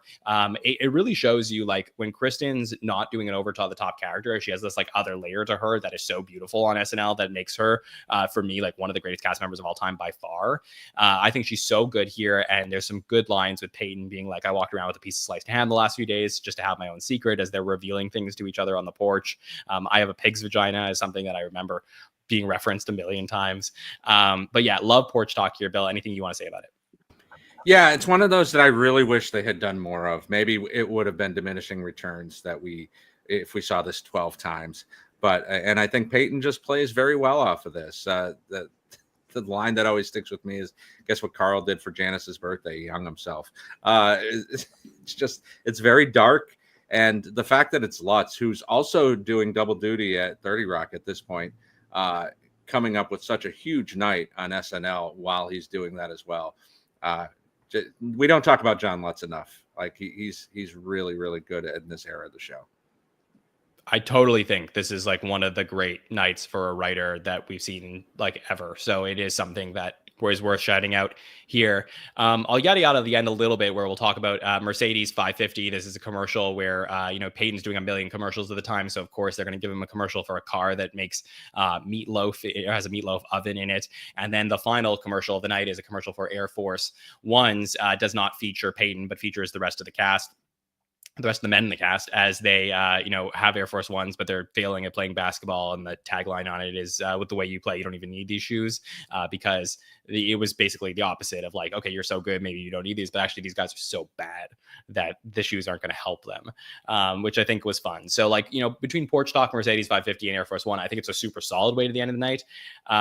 But it doesn't have that epic feel from earlier. But again, like one of my favorites, just truly a lot of classic moments. And we're going to end on like a great good nights moment, as well as that after Peyton says goodnight, it's his birthday. So he's going to have his brother Eli and his brother Cooper bring out a cake that says happy birthday, Peyton. And there's this really nice like live feel of like being there, watching SNL, knowing that it's his actual birthday, seeing all these people celebrate and party together. There is just something truly epic about this episode of Saturday Night Live that totally, for me, is well deserving of its spot here on the list. So Ian, I'll go to you first. Anything that you want to talk about as we wrap up this episode? Just that hopefully he'll come host again. All of this was great. I wish that, is like this whole episode on Peacock, or is there some stuff that's missing? I'm not sure actually. Because I would love to just, if I had to, like, this is a good episode to recommend to like people who like you, if like, this is why the show's great. But yeah. I totally agree. That's why it's one of my favorites of all time, is because I just think it's so easily recommendable and it's so easy to like capture. Again, Peyton Manning, like a sports figure, like you would think like, at least this was my experience, like a lot of people who don't know him, who don't watch sports, would not be as interested in this episode. But like I did find, like being in high school at the time, like going back to my grade, like all of the girls in our grade, like they were doing lines from the sketch, imitating characters. Like everyone loved this episode. It was so great in that sense. Jonathan, let's wrap up your thoughts on the Peyton Manning Carrie Underwood episode. So once I'll say it again, this is not like my personal favorite episodes of the show, but also my favorite athletes and hosted SNL episodes. Payne set sort of a standard of other athletes. If you ever want to join or offer to host SNL, Payne's usually the number one on top of it. Even being out like Barker, who hosted it 4 times, there are some funny moments on those episodes he hosted, but nothing gonna top Peyton Manning's episode though. Like the only thing I kind of wish Payne could have hosted after he retired back in 2015 or 2016, that would be sort of a fun way to come back. Although I want to ask all three of you this though: how much you want to bet that, let's just say, Arch Manning, a few years by now, basically does very well in the NFL, kind of like what Eli and Peyton did. Think he will host SNL? See how the rest of the Manning genes basically does with humor. I don't think coming off playing at Texas, and if let's say he wins a national championship this year, I don't think Arch Manning would host the show. But if he's drafted into the NFL, which he naturally will be, ends up being a great quarterback and wins the Super Bowl, I think it's like a great idea to have somebody come in to that's Cooper's son to like come in and host the show. Like it would be really, really cool to keep it in the family and have that moment. Bill, that would be very exciting. Yeah, beside. And I want to say one final thing before I go on to Bill Walker. Sorry to cut you off. I just want to say that it was one of my favorites, and basically is really high up there in mine. And I'm glad it put a spot what it is on 28 though. Yeah, definitely. Bill, your final thoughts on this episode? Yeah, I mean, this is what you say about it being one of those episodes. Like, this is an episode, as I rewatched the series with my 15-year-old, like, I don't have to explain anything here. This is just funny.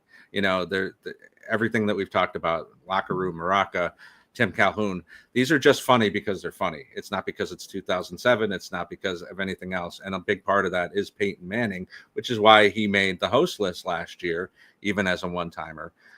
So yeah, I'm very happy to see where this is. I'm happy to have rewatched this just after having watched it last year, because there's just so many bangers in this. Yeah, naturally being my favorite episode of all time. Like I say that this is like the one I would recommend the most for sure, because I think like if you have friends over, or you ever like talk to people and you're like, oh, like what are we going to do tonight? Like, let's watch an episode of SNL. Like, I think this is a great episode to go back to. Besides the cold open, like it's not really like aged in 2007. Like there's just like a lot of really fun moments here. Locker Room motivation, probably a little bit harder to find, even though it's so epic. Like you could find it on Vimeo, I know for sure. So there are places where you can go and find it if you need to. But like I said, the highs of this episode are some of the highest highs in the history of the show. And there's nothing like watching SNL and seeing like a run of segments back to back that just truly hit on all levels. Like it's something that just is what makes the show so great. So for me, I'm going to say slightly low on the list. Like I think that this is one that could easily have been in the top 20 and, totally deserving of Peyton being one of the greatest one-time hosts in the history of the show. All right, so 3 absolutely epic episodes to talk about here on this week. So we talked about the season 34 finale, where we had Will Ferrell come back and host for the second time with Goodnight Saigon.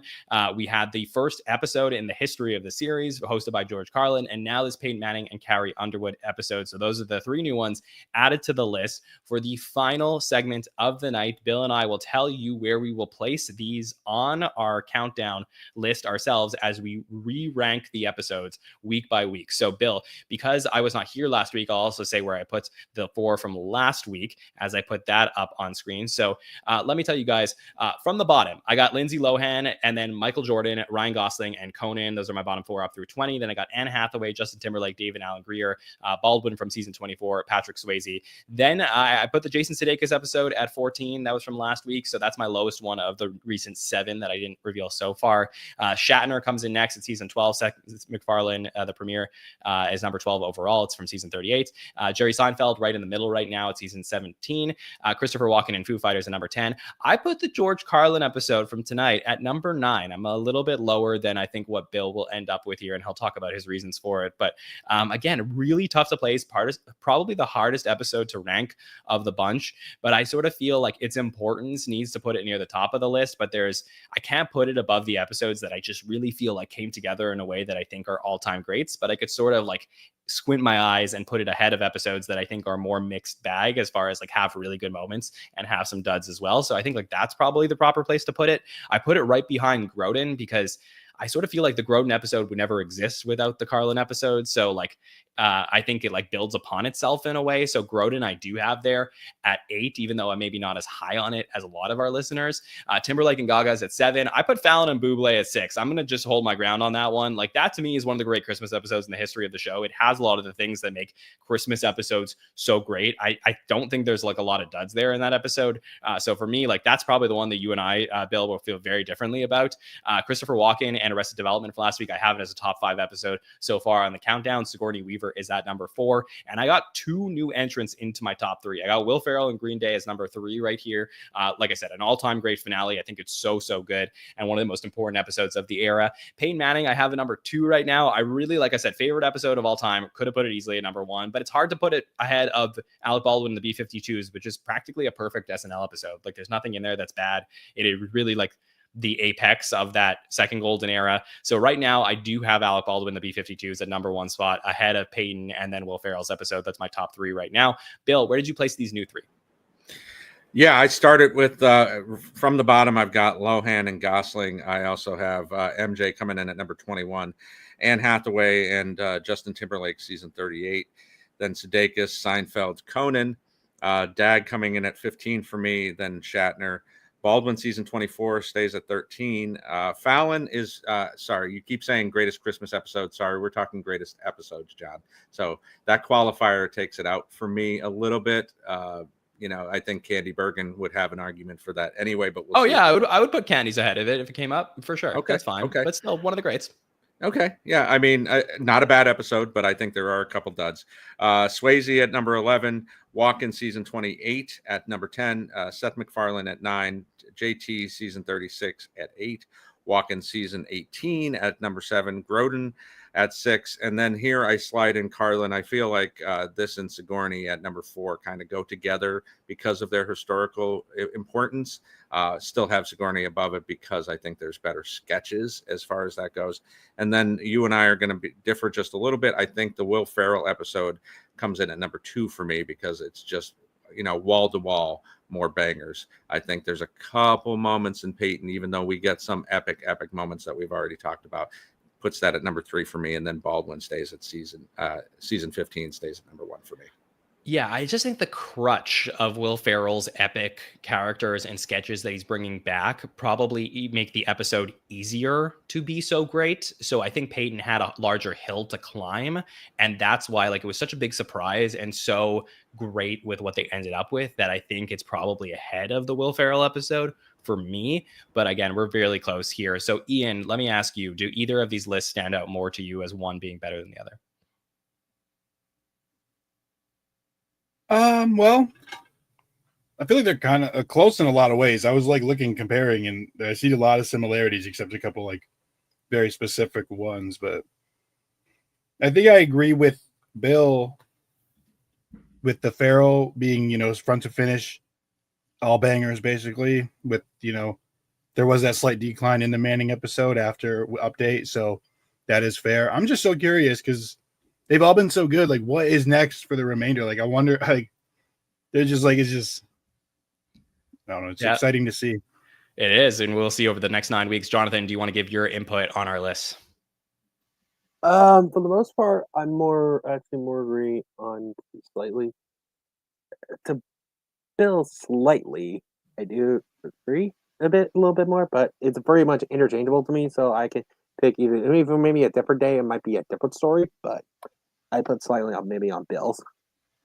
Okay. All right. Congrats, Bill. Definitely taking home the win this week. We'll see how it works next week when we add in 3 more episodes onto the list as we get to 27, 26, and 25. So that's what's going to be next Monday, July 21st. Of course, Bill and I will be back with another great couple of guests, working very hard to get out season 23 of Everything You Need to Know About SNL. So I'll make the announcement very soon about the release date for that one. And of course, we're inching towards more SNL news as we look ahead towards season 51. So great time to be with us throughout the summer. Of course, to never miss anything we have going on over here, please follow us on social media at the SNL Network. We're going to be posting up the graphics of each of these episodes 1 week after the episode airs. And if you want to watch any of the episodes that we have been talking about over here, we put them up on Patreon each week after the podcast. So you can watch them for the following week. So they're only available for 1 week, patreon.com/the SNL Network. And you can subscribe to the podcast, YouTube, Apple Podcast, and Spotify to never miss any episode. Ian, thank you so much for joining us. It's been so great to get to talk to you for a little bit longer on the show here this summer. So anything you want to say to the listeners?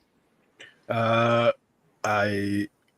want to say thank you to you and Bill for having me. First of all, it was fun talking about all these episodes, especially the pilot, the OG. Hopefully I get in my head a lot and kind of start thinking about I don't know what because there's so much to talk about, and we all seem to love the same bits and stuff, so it's a good time. I'm hoping that there's more opportunities for this in the future to be able to discuss SNLs and for longer periods too. So thanks again for having me, and I'm looking forward to see what's next on this list and what's next for season 51. Definitely. Jonathan, thank you so much for joining us. Anything that you would like to say to our listeners? Just want to say thank you and Bill for having me on for the first time. And little did I know, I'd be on my first episode talk about the very first episode of SNL, and I did not know it was the 500th episode of this podcast. So basically, I'm sort of rarefied air at the moment, and just want to say thank you all for having me on. And basically, I did look through the chat a little bit, and he here very well though. So I just want to say thank you all for love and respect. And I can't wait to come back more if I'm allowed to come back. So Of basically, course, of course. You did great, Jonathan. So thank you for joining us here. Great to get to talk to you. Really great first podcast. And you guys are all my Julia Stiles. It's just the 500th episode, but it's really, really great. Bill, so for your predictions this week, we added a few numbers to your list. So let's talk about it for a second. You got another 5-timer in the book. So you're now at 7 out of 10 for the 5-timers with Will Ferrell joining your list. For the premieres, we got one new premiere with the premiere of season 1. So you're now at 4 out of 5. So you're very close to hitting that benchmark. You added a finale to the list. So you got 2 out of 6 finales, and their cast member with Will Ferrell as well. And you added some new seasons to the list as we added episodes from season 1 and season 32. So you're now at 15 seasons throughout the 23 episodes, 15 out of 31 so far. How are you feeling about your predictions? Feeling pretty good. Cast members still makes me a little bit nervous, but I've come on strong these last 2 weeks. So who knows? Maybe we'll get a Bill Hader or a Fred Armisen to talk about in the coming weeks and kind of up that game a little bit more. Probably not Chevy, but who knows? Nobody knows except for John. So otherwise, feel pretty good. Yeah, definitely. Well, thank you for joining us here, Bill Kenny. Always great to get to catch up with you. And thanks to our chat for hanging out with us on this Monday night and every Monday night so far this summer. I want to also thank LateNighter.com for being the presenting partner of our show tonight, and Ian and Jonathan for being excellent guests on the show here. So on behalf of everyone here at the Saturday Night Network, my name is John Schneider, and we will see you next time, everybody. Have a good one.